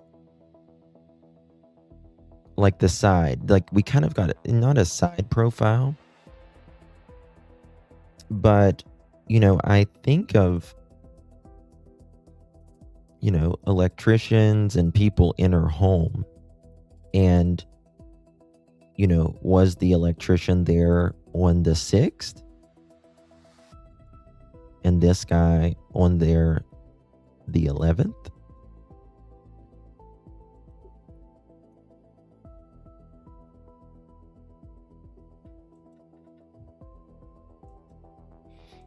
Yes.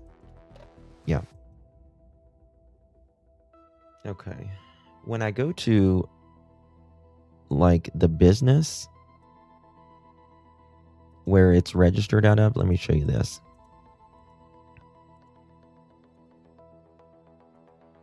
It says here it is, right here. But you can't go inside there. There's not really a road.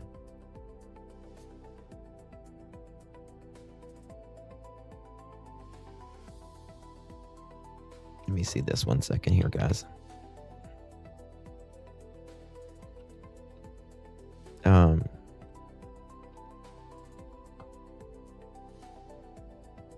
me see driving directions here 1 second. Driving directions. Okay, we go from Nancy's to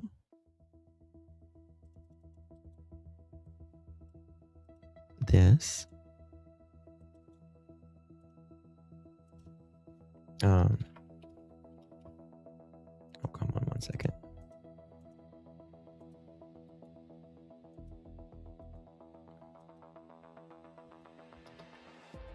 Tucson. It's 32 minutes. It's 32 minutes from, let me show you this right here.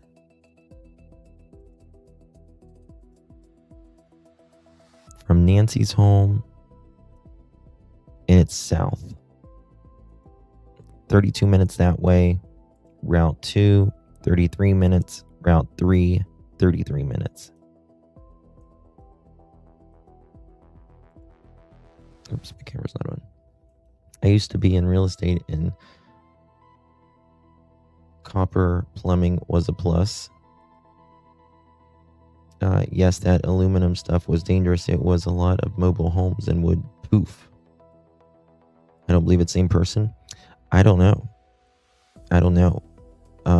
But it seems like that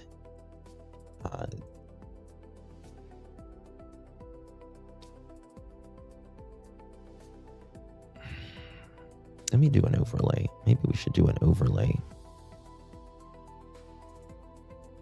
Let's do an overlay, maybe.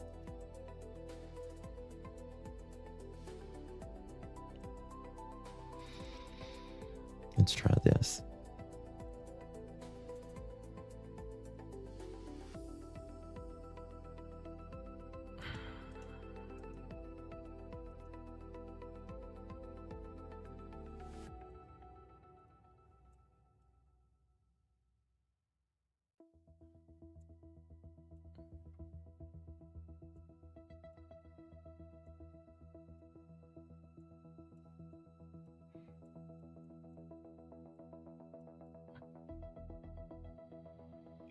Let's see here.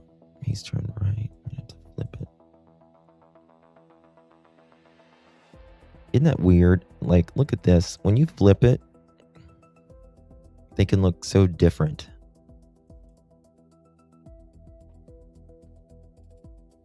Don't they?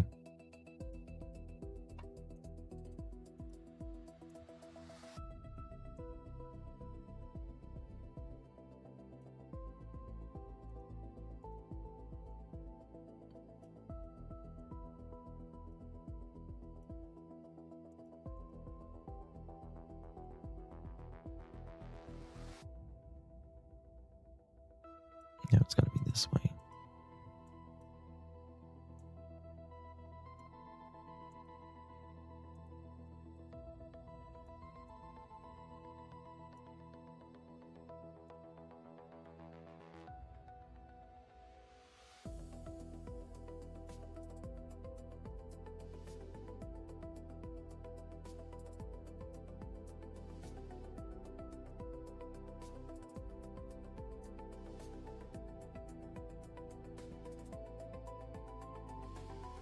They're both at different angles. It's hard. I wish I had more pictures. It's not going to work because of the angle.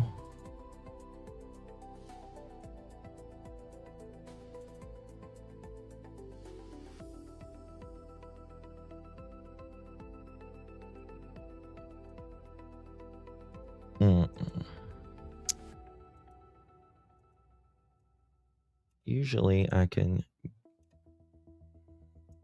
it's the angles of the head. Because they're, oh, let me do it like this, actually. Let me try it like this.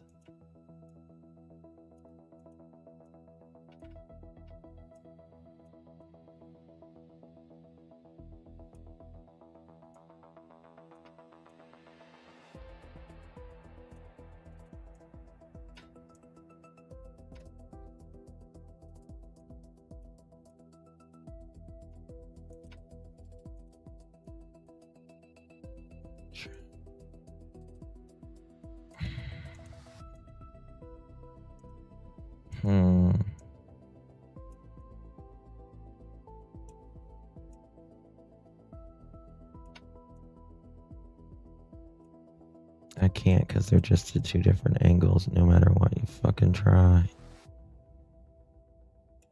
You can't because their heads are so turned differently.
I'll have to work on it more. I need another picture of him.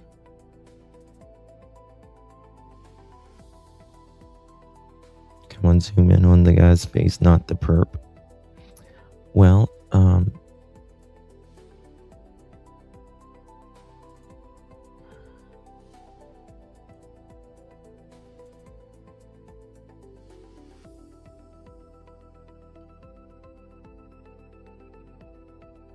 he's got a very nice clean cut beard. This guy does. He's got a very interesting name too. In my opinion, got a very interesting name. Okay, let me go to this right here. I want to go back to something Sheriff Doofy said as well. But they had this seemingly it seems like this guy has not been in business that long. Hey, looking beyond, good to see you, my friend. Seems like he hasn't been in business that long. Okay, I want to go over something that old dude, Sheriff Doofus. Oh, let me show you this before we get to that. Something about, because y'all were asking me about this, and let me get this out of the way. JLR was there today. I'm gonna show y'all something crazy. Right below me is a black glove that looks exactly like the perp's glove. This is weird. Now, I do want to make it clear that this is not. They found a lot of those gloves apparently, but they did find a body today. But it is not Nancy's. Check this out. So here we go. Here's where they're at. Now look what's below here. What in the heck? Now, to me, that doesn't look like a latex. I mean, it maybe is kind of like a latex glove, but to me, it's more of like a construction. What's with the gloves today? Yes, outdoor work. Yeah. Yeah. Hey, Pickle. Keep going. Yo, that's a weird glove. I ain't touching nothing. That is strange. It's a rubber glove. But they apparently they found someone over there. But my God, people probably drop dead in Tucson all the time from just a heat stroke. From probably just a heat stroke. You know what I mean? Okay. Let me pull this up right here.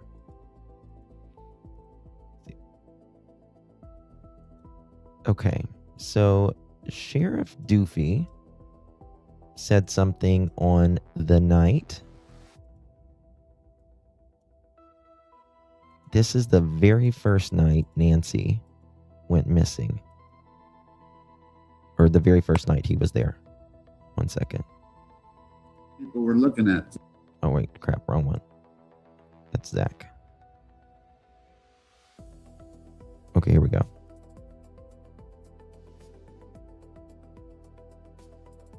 I'm trying to remember this.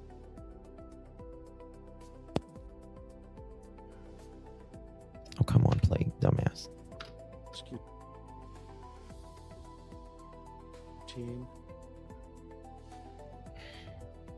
Turn this music off really quickly. Okay. Play, mother chicken. 1 second. Let me refresh. People were looking at. Around noon earlier today, our teams came out, our search and rescue team, being supported by our volunteers from Search and Rescue Association. He's a little low. PSAR, from Border Patrol. They gave us their search and rescue dogs. We pretty much just thrown everything at this as we can. Miss Guthrie is 84 years old, and is not of good physical health. Let me go to that. And so naturally we have some great concerns. The scene at the house also has some concerns for us as well. And so that's why we're doing all we can to try to locate her. We've contacted and remain in contact with all of our local area hospitals, our medical transport teams.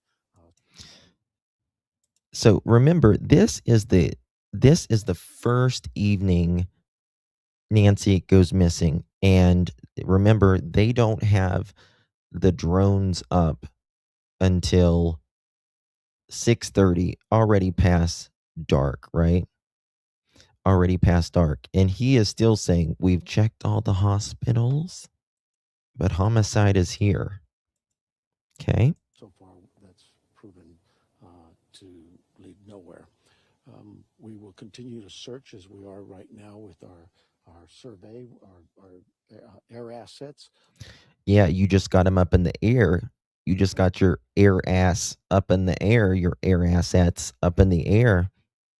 It could have been, it would have helped if you would have, I don't know, got your air assets up in the air much sooner.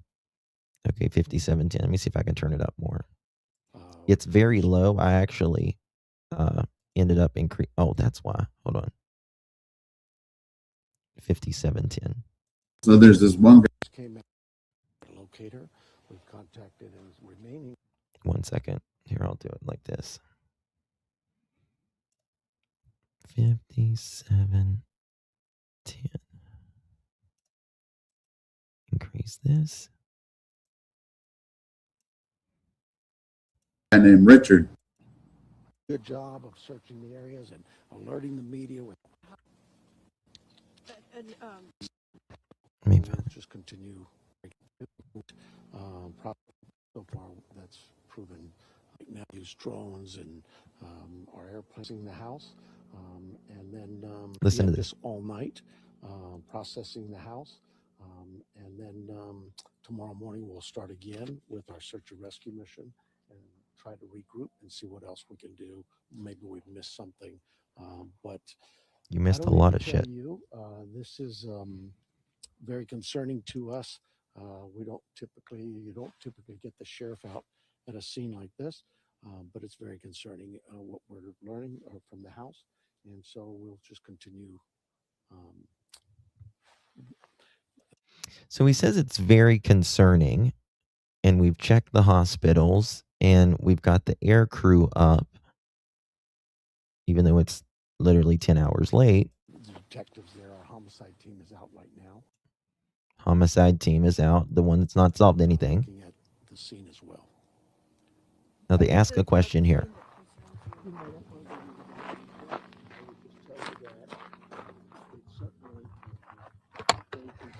Hold on, it's right up here.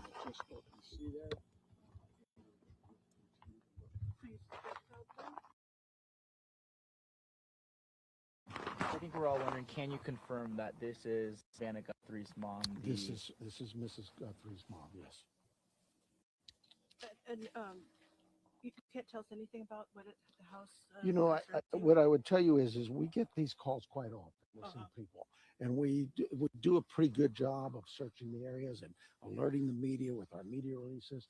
But this one stood out because of what was described to us at the scene, what we found and located just in looking at the scene. So without getting into too much detail. What does he say this was described to us at the scene? Bitch, you just saw this. You're there. What do you mean it was described to you at the scene? What does he mean by that?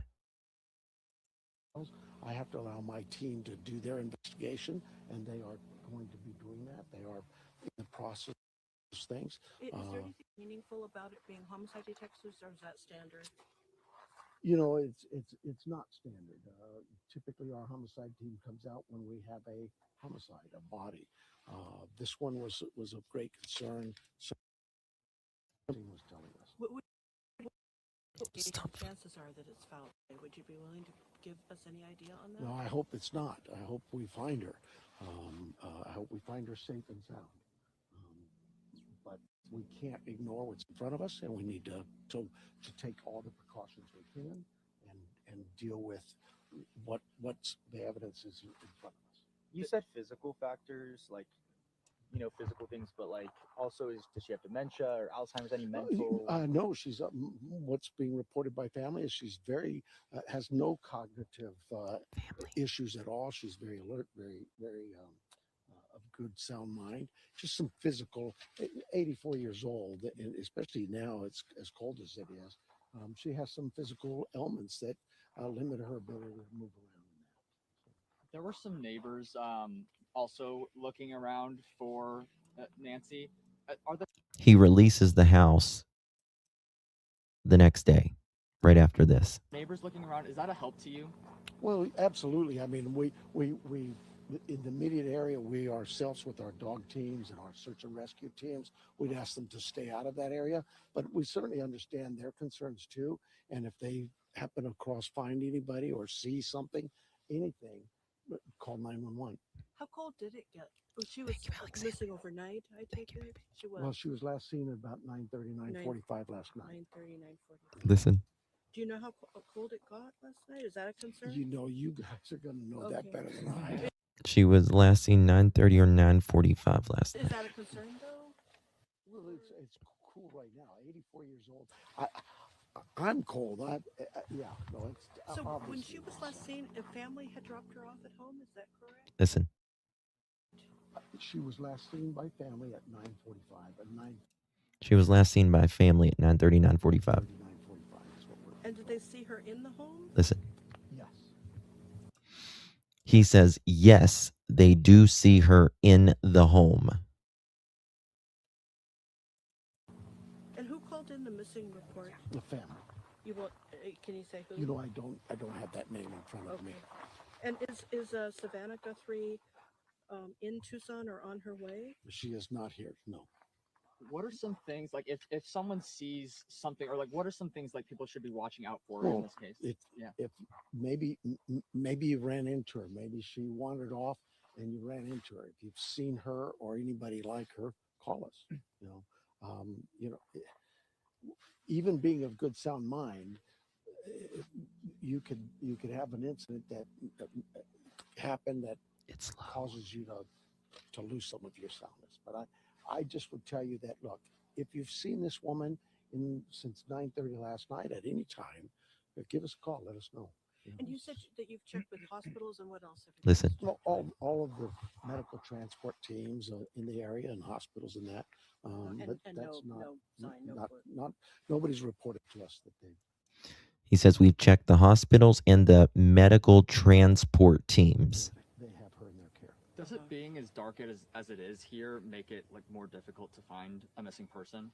Well, you know, our night search teams, they use our infrared systems and a heat sensing system. So in some cases, it actually helps. The body can distribute heat, and our flares or our heat sensors can find that body. But you know, there's limitations on in the daytime. Our dogs seem to work pretty well, but if it gets too hot, they don't. Nighttime, you know, it's like anything. It too has its limitations. Now, this is the second time that I personally know that an elderly person has gone missing in the foothills in the past year. Is there a pattern at all that we are seeing? And it doesn't have to be just elderly, any pattern at all. You know, we have missing persons and search and rescue missions, not weekly, not monthly, daily here in Tucson. And it can be from a young 19, 20-year-old hiker who just gets lost in the desert or lost in the mountains. It could be an elderly person who's wandered off from a care home or something. So, you know, it's just Tucson has a lot of people here who enjoy the outdoors. It's just beautiful. And so you get the hikers and that and those kinds of calls. And then It of gets course we also dark at have our elderly population. 5:30. It's a great place to retire. And a lot of people choose this area for that reason. And of course, when you're coming here for that reason, what's the attraction? A lot of the great weather we have today is a beautiful day. The outdoors, even to the elderly, it's just yeah. So our search and rescue teams, our search and rescue volunteers, we could not do this job without them. It is tremendous work for them. Let me pass. Processing evidence. Are you looking at acquaintances, friends, family, or? Well, I mean, we're talking to anybody and everybody. I mean, that's just that's what you do. He says they're talking at anybody and everybody. When she said, "Are you looking at family and friends?" Hear from people and talk to them. When did they last see this person? What do they know? Do they have any ideas for us? Is there somewhere else we can check? Do they have any ideas? Investigate a mother. Random encounter? The only thing I can tell you at the scene is it's concerning to us that it's enough of a concern that we called out our criminal investigation team as well. He said the only thing that I can tell you is that at the scene there was enough concern for us to call our criminal investigation team. Any aerial surveillance? Well, that's, you don't see it now, but we had our Survey 1, our aircraft. We have our drone systems, our volunteers, their drone systems that have some great technology attached to them. Well, yeah, but you had a chip on your shoulder. That's why they weren't up in the air earlier. So we're throwing as much ground and air assets as we can at this. And now I hear our somewhere. Is there anything else that we didn't touch on that you think is important to know? No, I just like I say, I know that this is going to get some attention, but I just hope that we can find her, that somebody might know something, that they say something. Let us know what and the call is our 911 center or 88 crime.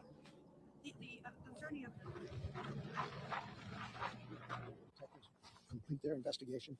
Listen, right here, just right here. Complete their investigation. Maybe then we can choose some of that. But right now, we're at the very initial stages of this. The search mission started early today. We'll continue that. We're not giving up that. But it does change its platform because of the nightfall, right?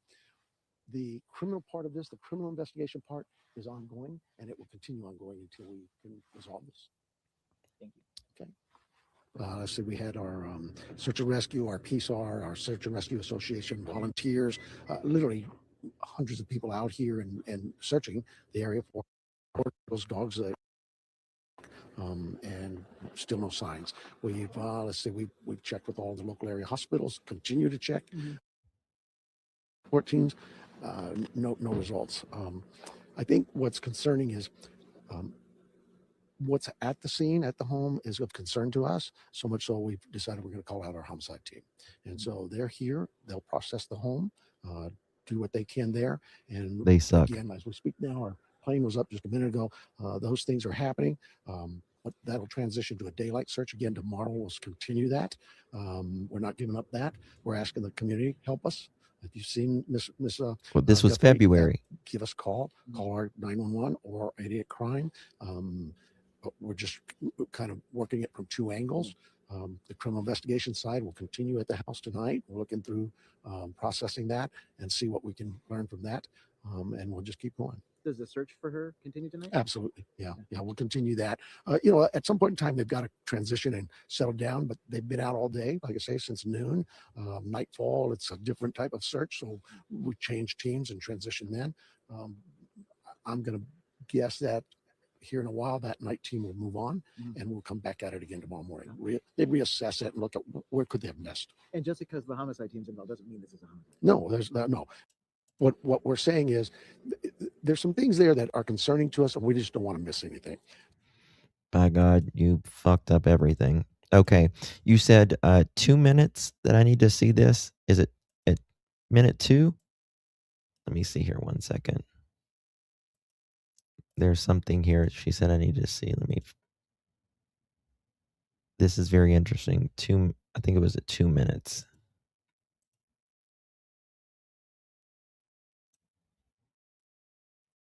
Okay, 2 minutes. Here we go. Of course, Brew Crew, Beyond 550, Nancy Guthrie, 2 porch guys, question mark. Look at the right side of this FBI video. Ooh. Okay, here we go. Something in the FBI's own video that makes those 25 minutes even more Thank you, Neva. Really do appreciate you, my darling. Thank you very much. And I needed to thank someone else. Alexandra, thank you so much, my dear. Appreciate you. Meanwhile, he drives around in his car show. Yeah, no shit. Nanos is like a really... He's kind of like... Never mind. I'm not important. Okay. That's a lot. A lot that it appears briefly off to the side. Okay, maybe I need to go back so we can see what he's doing. Disconnects. And from what I understand, this just means that it disconnected from the Wi-Fi. Now at 2:12, the system detects activity again, which after a little research, this means that if a Nest doorbell camera is battery operated, which I believe that Nancy's was, then the camera, it'll still capture images on the local device and it'll store it in the cache files. And it will later upload to the cloud once the Wi-Fi connection is restored. So that's the 25 minutes that's got my attention. 1:47 yes, absolutely to right. 2:12. Yes, that's... And now some of you have spotted something in the FBI's own video that makes those 25 minutes even more important. Okay. That's a lot. A lot that it appears briefly off to the side of Porch Guy. And I don't know what it... What light is he talking about? Is it this light? That? What is he talking about?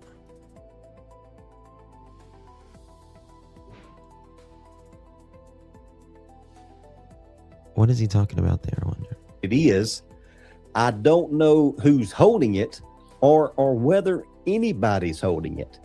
But today we're going to slow this thing down and I'm going to slow it all the way down to 0.25 speed in the video. And we're going to look at Porch Guy and see what he's doing. Edge of the house? And we're going to look at that unexplained light. And then I'm going to let you decide what you see. Now, if you're new to the channel, my name is Charles Brewer, and I've spent 21 years in law enforcement. Love you, Charles. And one thing that I've learned, doing these videos is sometimes thousands. We're going to go back to the porch, but this time we're that morning. I love Porch him. Guy, I think the bigger question may be, was Porch Guy the only person working at Nancy Guthrie's house that morning? So put everything else aside for just a minute. Okay, The publicly reported timeline gives us 3 extremely important times. 1:47 a.m., the doorbell camera disconnects. At 2:12 a.m., the security system detects activity. At 2:28 a.m., Nancy's pacemaker application disconnects from her phone. Oh, yeah. Those 3 times create 2 windows. First, 25 minutes. Go forward. 25 minutes, then 16 minutes. And altogether, we're looking at approach Nancy's residence offender potentially had to accomplish.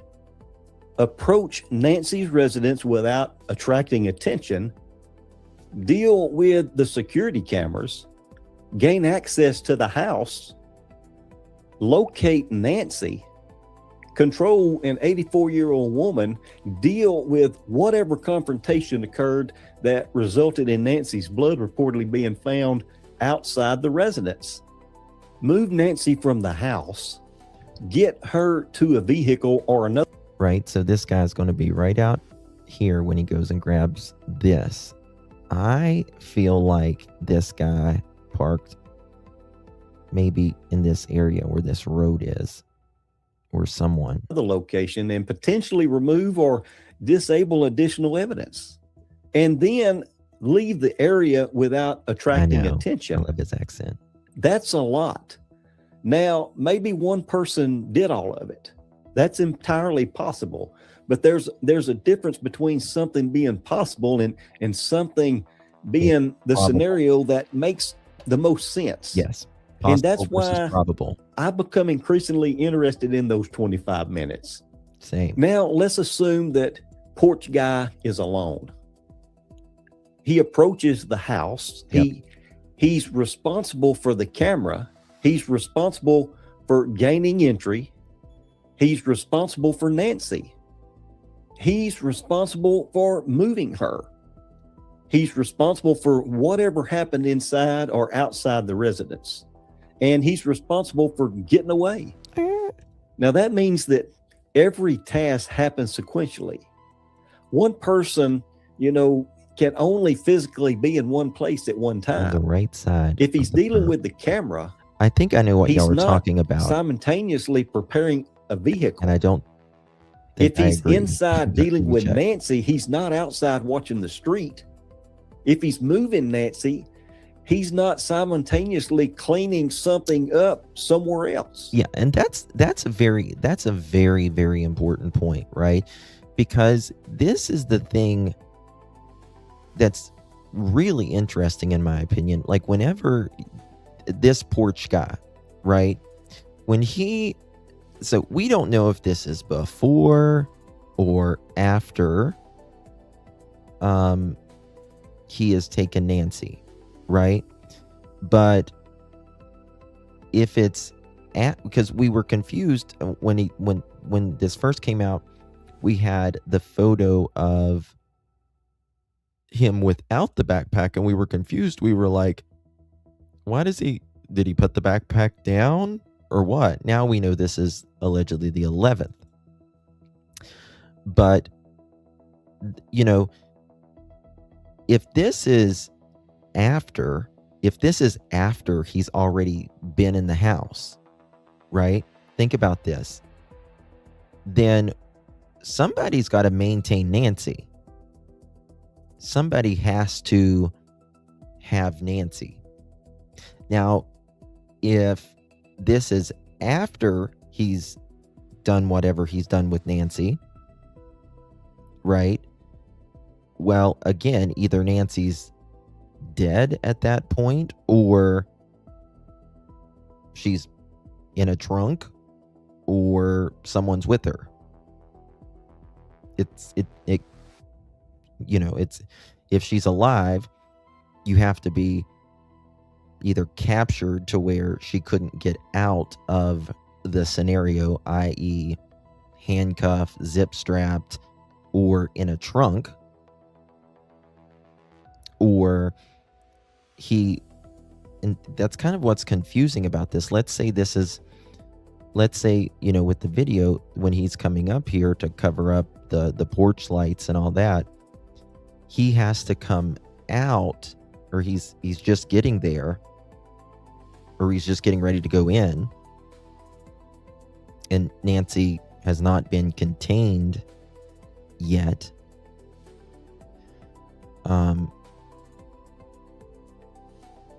Did he take this camera? Let me think of this. Okay, so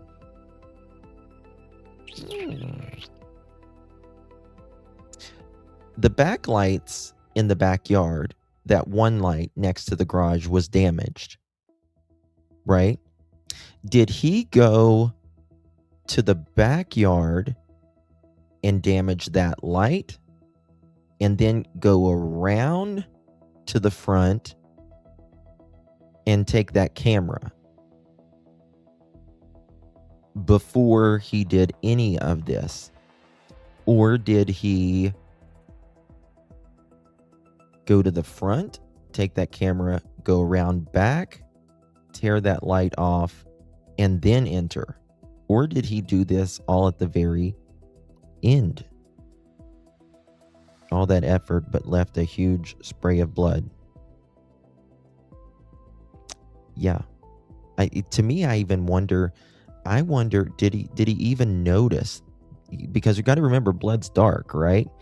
and he's just got this little mouth flashlight. His adrenaline's pumping, all of this. Did he even notice the blood? Did he even notice the blood?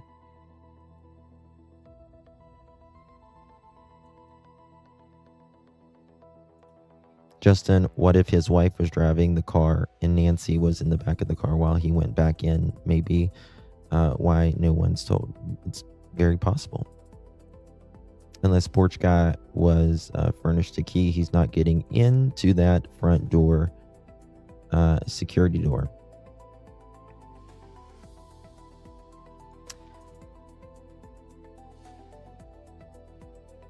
I mean, they came out of that door, in my opinion.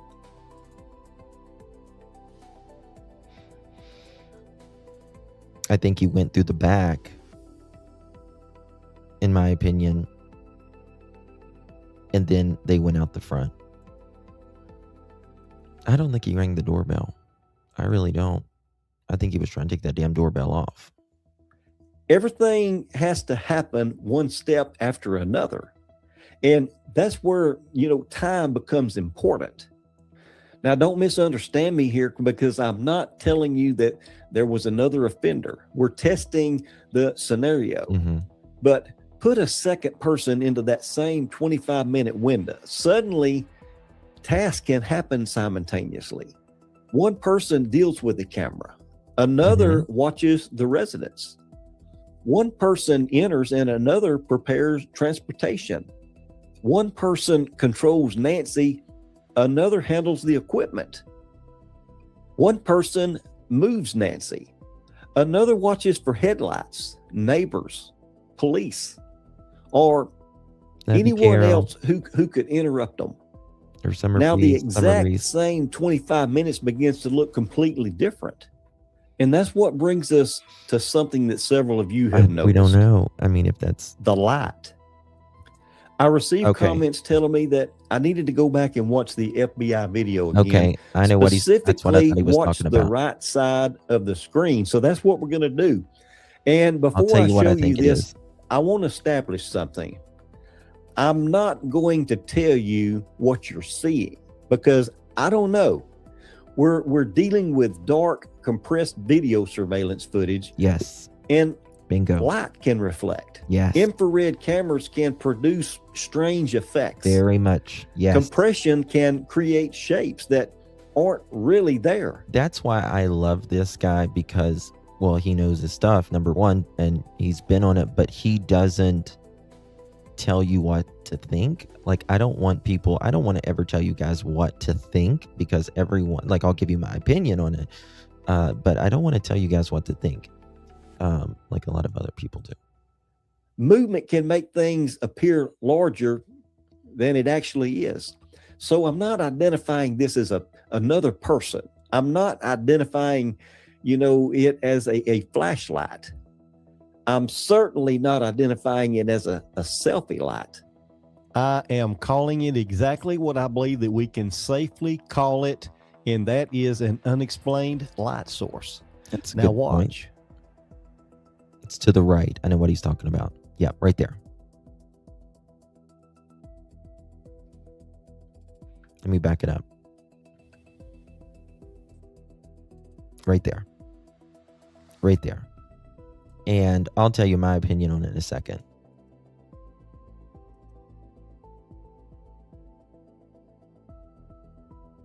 Did you see it? Now I'm going to slow it down to 0.50. Watch again. Yep. Okay, he's going to slow it down.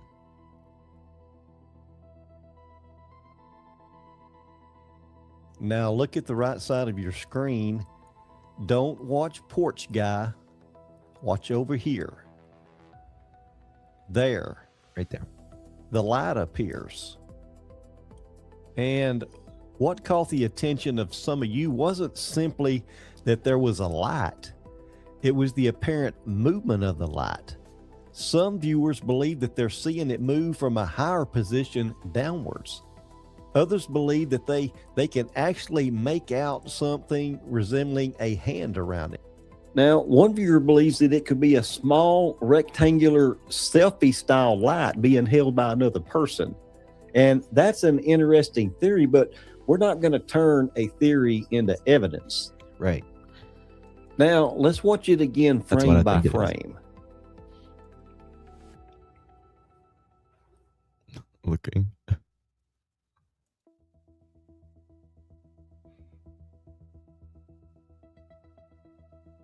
We'll go ahead and move it a little closer.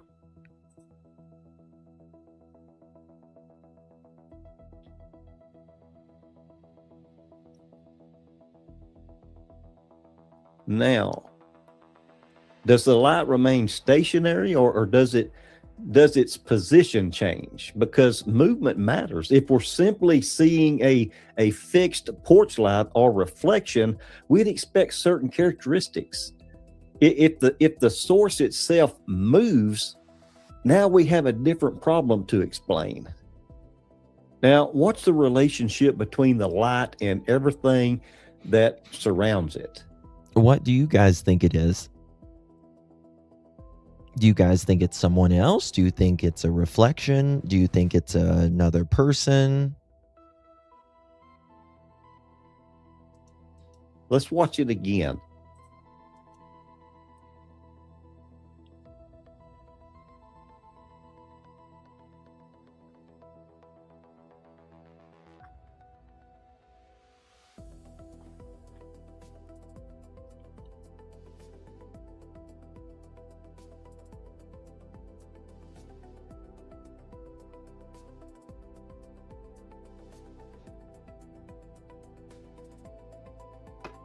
Let me see if I can do something.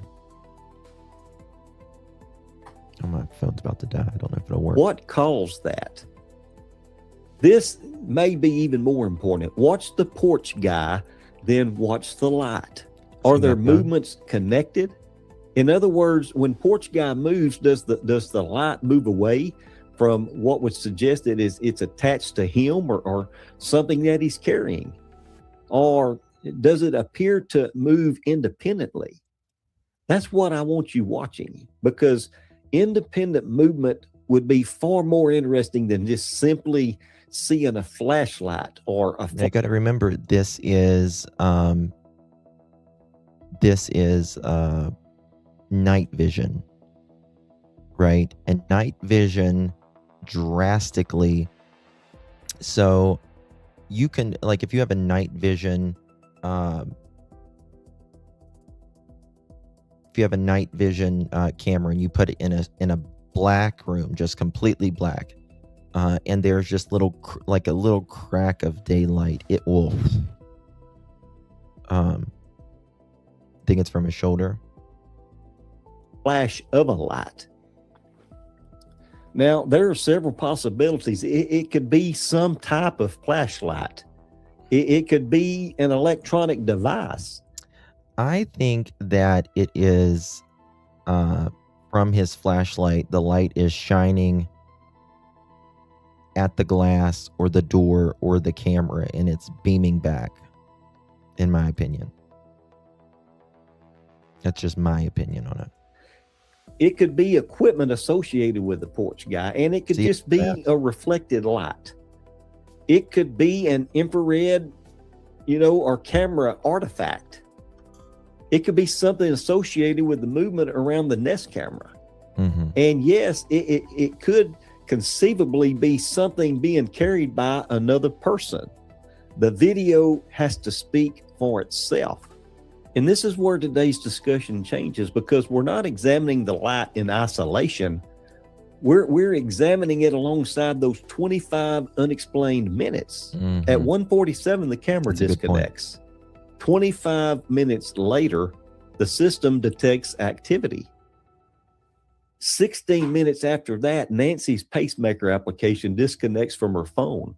And somewhere in the video evidence surrounding porch guy's activity, viewers believe that they can see an unexplained moving light off. So at 2:28, Nancy has to be far away enough. In my opinion, she's at least outside, or in some type of transportation, because it's that pacemaker is no longer connected to her devices. It could be. It really exaggerates any sort of light. To the side. We just seen this in the video. Maybe those things have absolutely nothing to do with each other, but they deserve to be examined together. Now, if there was another person involved, where would that person be? Right. They wouldn't necessarily stand directly beside the porch guy. That wouldn't make sense. And if they would have to be inside the house, opening like the door or something. Carrie, 13 months. What a legend. Thank you so much, my dear. Really do appreciate your continued support, Miss Carrie. Love you, baby. Appreciate you very much. If you slow down the video, the light source we are watching drops down. I think that's, in my opinion, I believe it's a reflection. Because you got to, this is whenever he's got the light in his mouth and he's trying to cover that camera. He's got the flowers and he's doing this thing with the light.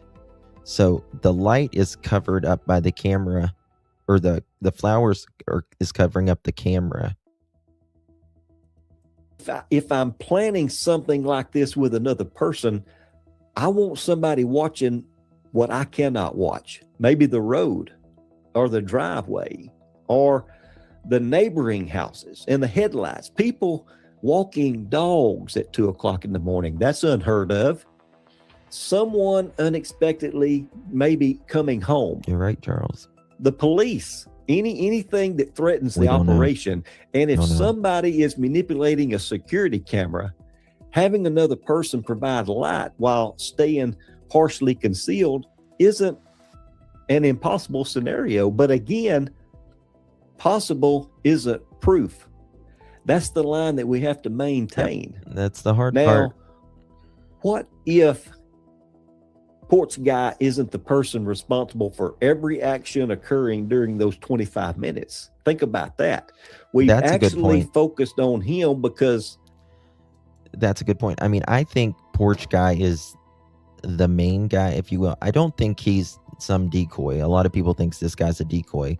I think he wouldn't be there on the 11th if he was the decoy, just my opinion. But let me go back here one second. Partially concealed isn't an impossible scenario, but again, possible isn't proof. That's the line that we have to maintain.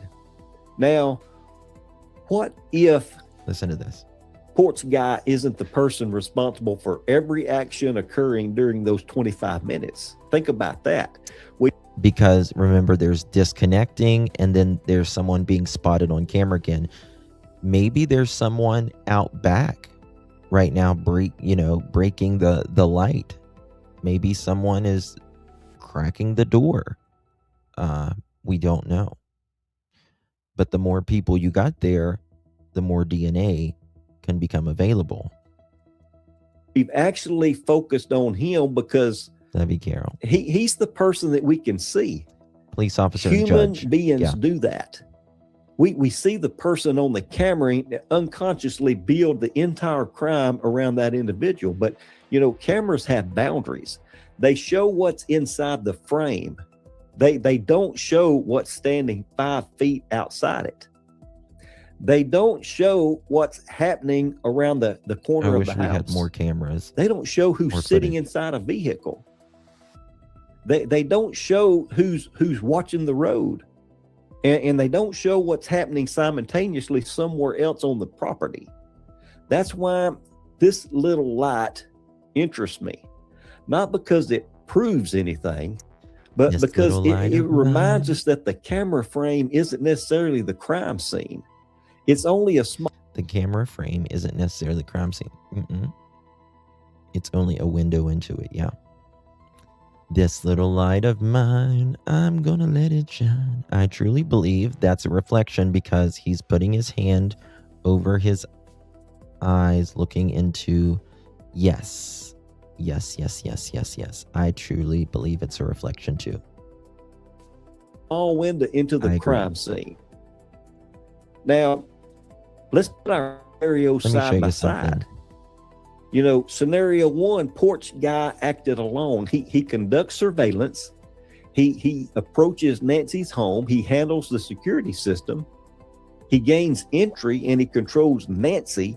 He removes Nancy and he handles transportation and he leaves. Every task performed by one individual. That's possible, absolutely. Now you take scenario two, porch guy had help. One person handles the camera, another handles the surveillance or the transportation. Tasks overlap. Movement happens simultaneously. You know, the amount of activity that can occur inside a 25-minute, time frame increases dramatically. And potentially something outside the camera's primary field of view becomes much more important, including that unexplained light. Now, here's what I want you to do. I want you to watch this video once. Watch it several times. And then the first time, watch only the porch guy. The second time, I want you to ignore porch guy completely. And then I want you to watch the right side of the screen. Then watch the light itself. And then ask yourself a question, does it move? Does it move while porch guy, you've seen the porch guy, he is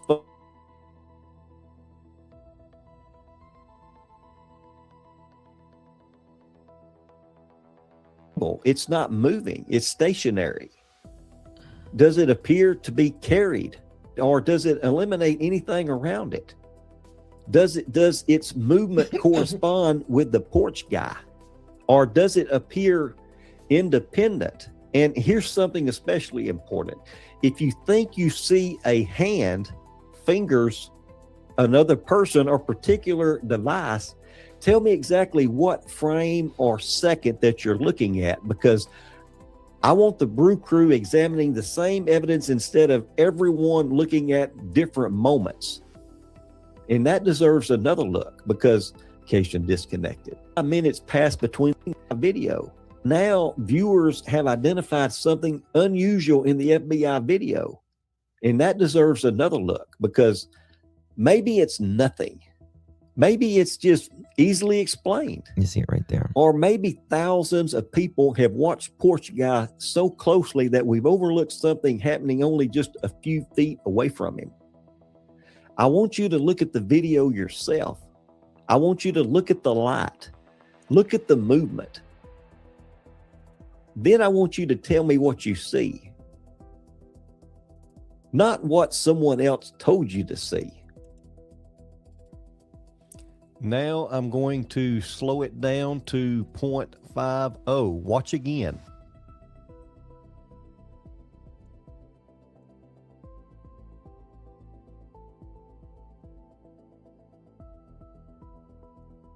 Now look at the right side of your screen.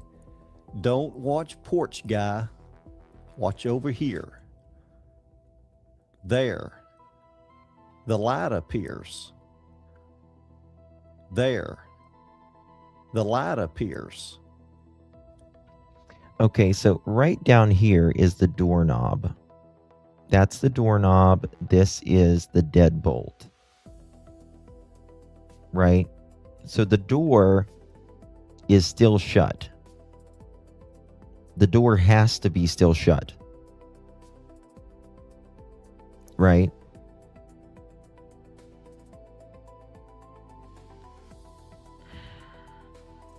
Okay, look at this.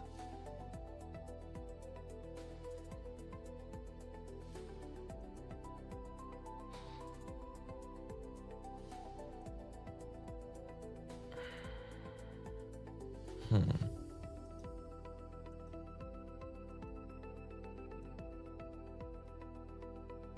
me play that again. And what caught the attention of some of you wasn't simply that there was a light. It was the apparent movement of the light. Some viewers believe that they're seeing it move from a higher position downwards. Others believe that they can actually make out something resembling a hand around it. Now, one viewer believes that it could be a small rectangular. Now, look at the right side of your screen. Look at this right here. Let me show it.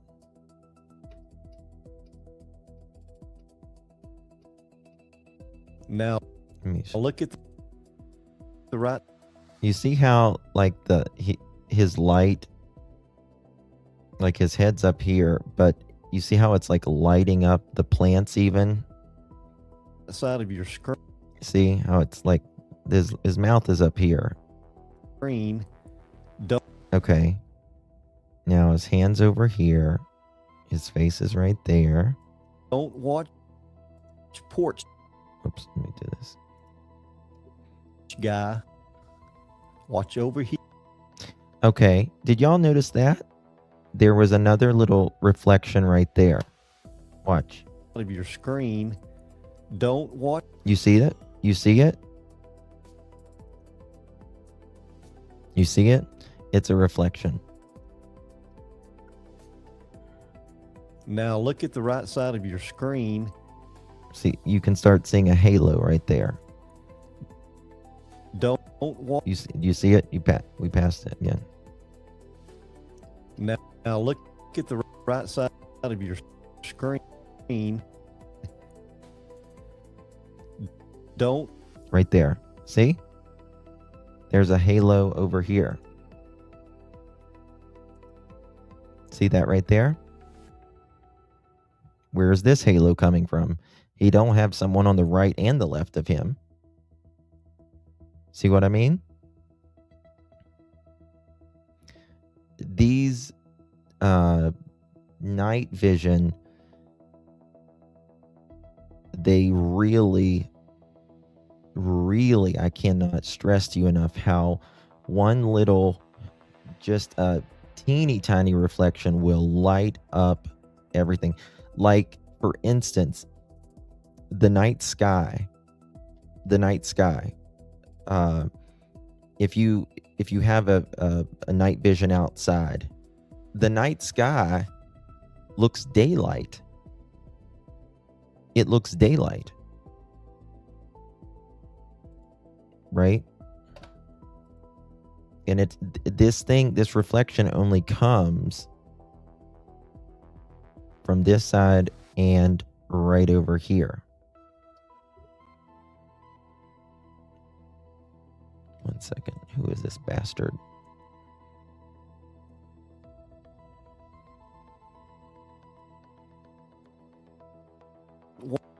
Watch porch guy. Watch over. Okay, do you see that right there? The side of your screen. Don't watch porch guy. Watch over here. You could see it. Right, well, shit, where my mouse was. Fuck. Of your screen. Don't. You can see it coming right over here. Watch porch guy. Watch. Right there. See? See that light?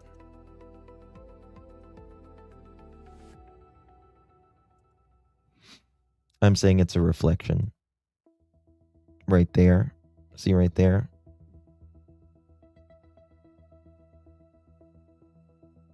This is part of, I guess, his outfit, but it's right here. Now you're going to see one come from down here. Over. Oops. Here. See, you can still see another one up here.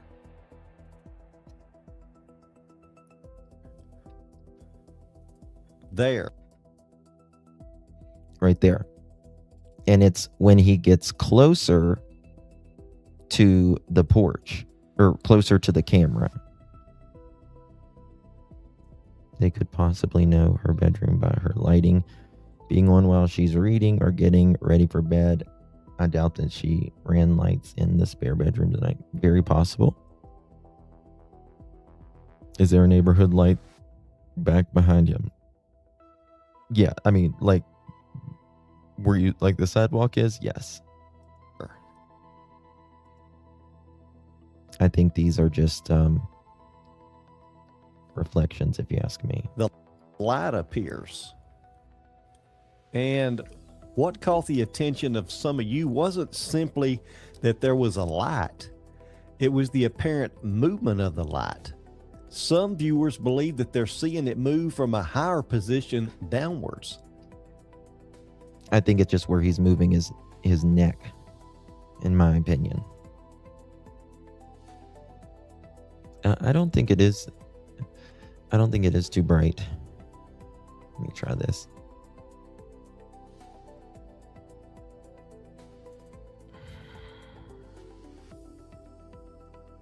Let's go to that thing I just got.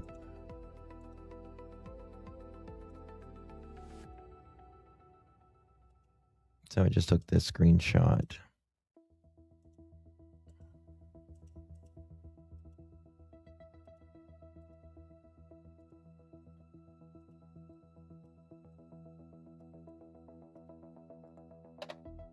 Make this bigger for you guys. Guys, make sure you're hitting that thumbs up button. Consider becoming a member of the Pearl family. We'd love to have you guys. Okay.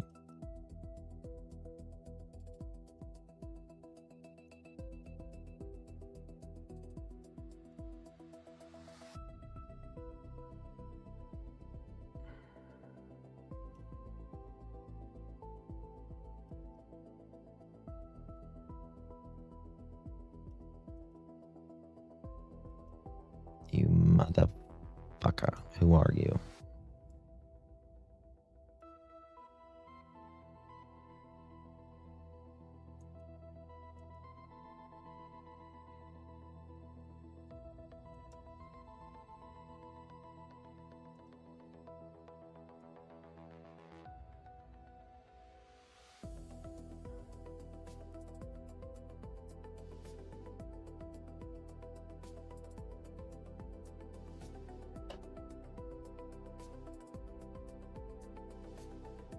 I swear it looks like Zach.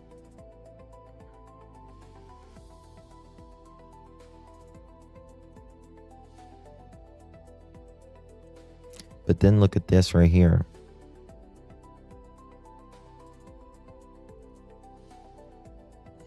That's not the one. 1 second.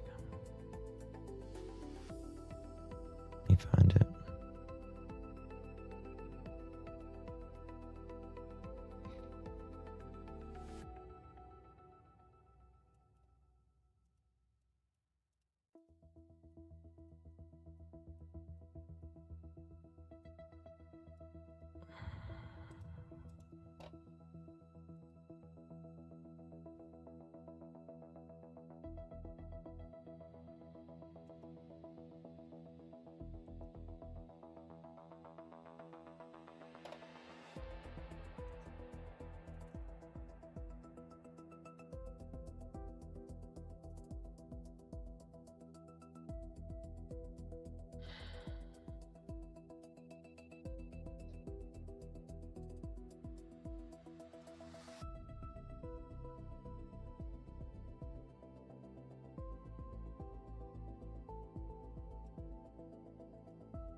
I get so mad every time I see him, yeah. It's the movement dragging light. It does look like a reflective type-off material that picks up light. What backpack has reflectors? Who adds them? Cyclists? Who else? Well, I think they can come with them. Yeah. Yeah. Yep, they're not just for hikers, yeah.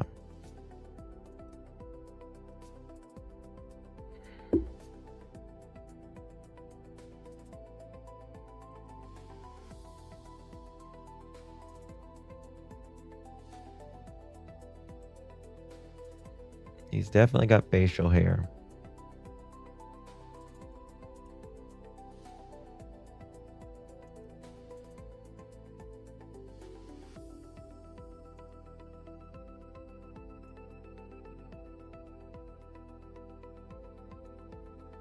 I swear it's almost like he's got a hair lip.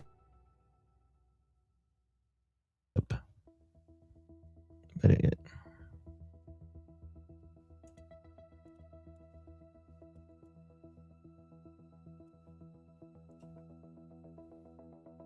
it's flipping. See what he looks like this way.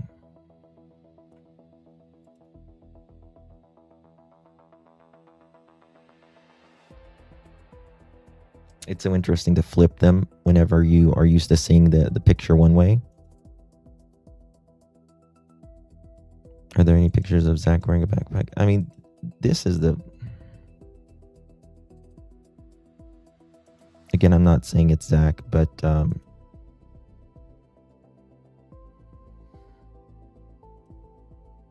Oops.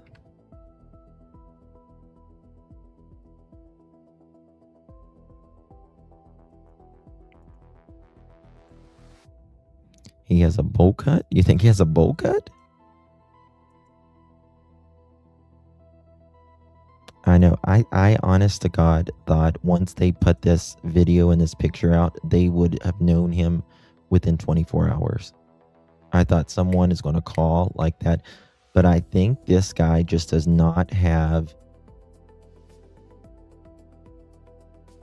a big support system. Like he's like an immigrant or something. Zach, are you watching? I haven't talked to him in a while.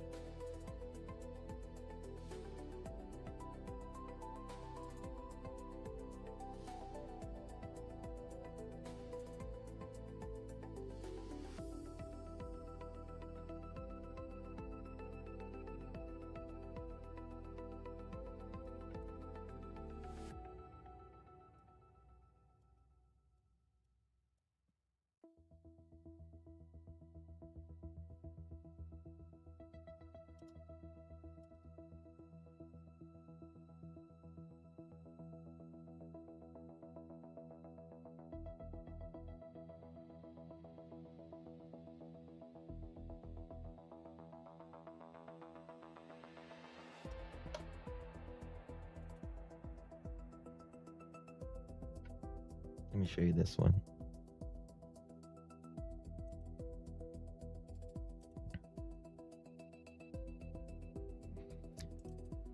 Zach showed me a passport and all that stuff. But here's the thing, right? With Zach, you know, if they're not looking at Luke anymore, which we don't know that they're not looking at Luke anymore, but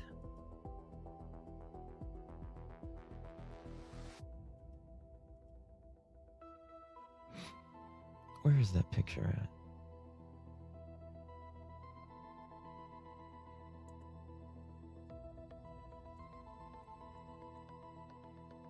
Where's that one picture at?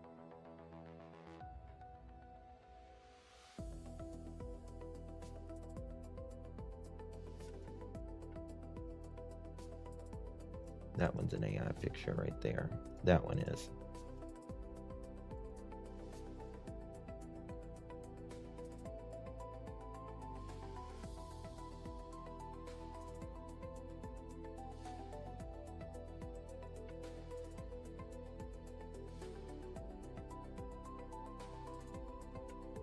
I'm looking for a specific picture I have.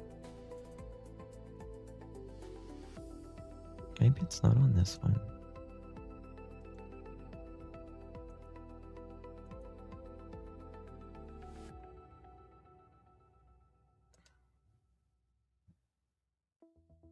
I'm looking.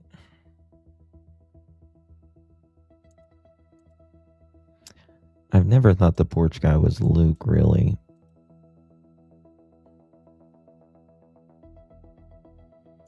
So look at look at this right here.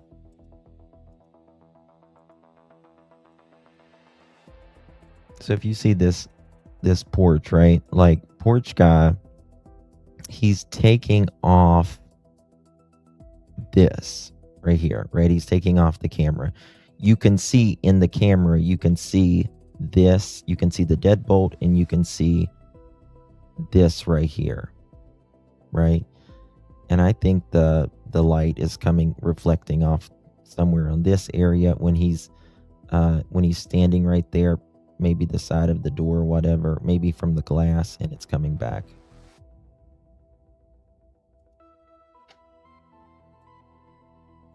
Big head, flat on top and back on top of head, and a short neck. It appears he's got a short neck, but you know, it's like because he's got it covered, it's, I don't know.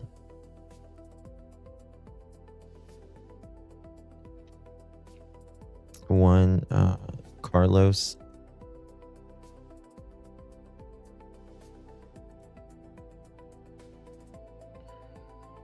Trying to find, I don't know what to do with that. Oh, is that it? No. I have this picture of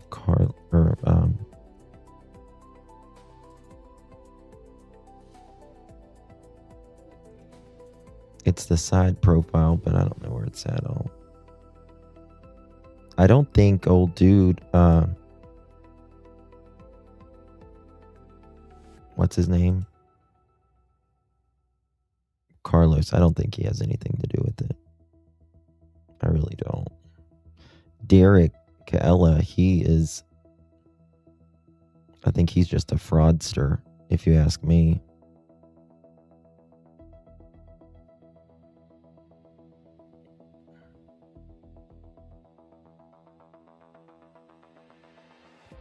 I'll look for it and see if I can. Oh, is that it? No. Okay.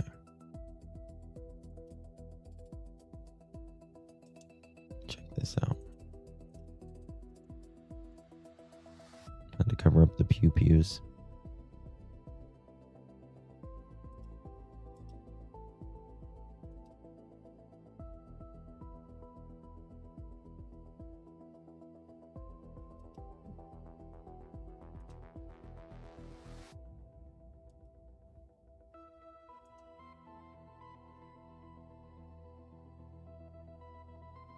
To me, he's got short legs. It looks like he's got shorter legs. And then we got, of course, Luke there. But it ain't Luke. This guy's got big lips. Big lips. The doors are made like that. It would take a hitch to open them. Yeah. And that's why I think they came out the back door. They went in the back door. I'm a skeptic. I also wonder if the person did something to disguise further, like silicone chin or something. Then I think how lazy and dumb, unsophisticated the suspect seems. Yeah, a lot of people thinks that this guy's got like a fake beard or something like that. I don't buy that. I don't really buy that, but thank you, my darling. Appreciate you.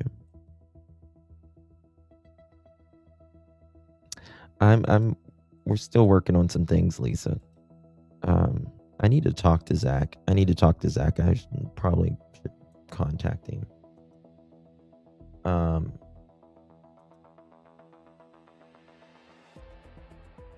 on, this just dropped. I don't know how you feel about it. Neighbor spoke to him. What's this? 1 second.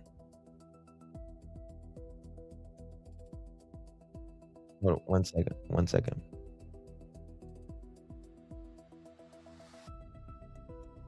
Really? That's interesting. Okay. On a hillside covered. So, JLR supposedly spoke to someone earlier. And they said that, hold on. Apparently Annie had possessions at Nancy's car at her house after Pima released it. Neighbor that lives there lived there for 35 years, says they barely saw A&T prior to Nancy's disappearance. I think he's a little stocky. I don't think he's fat. I think he's got a couple extra pounds. I think he's thick. Yeah. I think he's got a couple layers on as well, and that probably makes him a little thicker. I'll look at that. All right, guys, I've been here 3 hours. It's literally 1:30 in the morning. I'm going to bed. No, I'm not. I have to edit some stuff. I'm working on a video for the Philadelphia House of Horrors, the father and son. That case is going to be nuts. It's going to take a long time to get through it, though. So I've been editing that. So hopefully it'll be out tomorrow. Hopefully. Thank you guys for joining me. I do appreciate you guys hanging out late. Most of you, it's late. Unless you're like in Australia or something, which I know a lot of you are. Justin, has anyone ever heard of Nancy's walker or cane was still there at the home? Allegedly, yes, it was still there. Nothing was taken other than Nancy that we're aware of. And whatever clothes she was wearing. Not even her hearing aids. Very sad. I love you guys. Thank you all for staying up late with me. I will see you guys, Lord willing, tomorrow. Tomorrow we will probably be talking about Jack and Lily and Nancy Guthrie tomorrow. Hopefully we'll have 2 lives tomorrow. We shall see. Much love, everyone. Do appreciate you. God bless you and yours. Take good care of yourselves. You only get so many trips around the sun. Good night, everyone.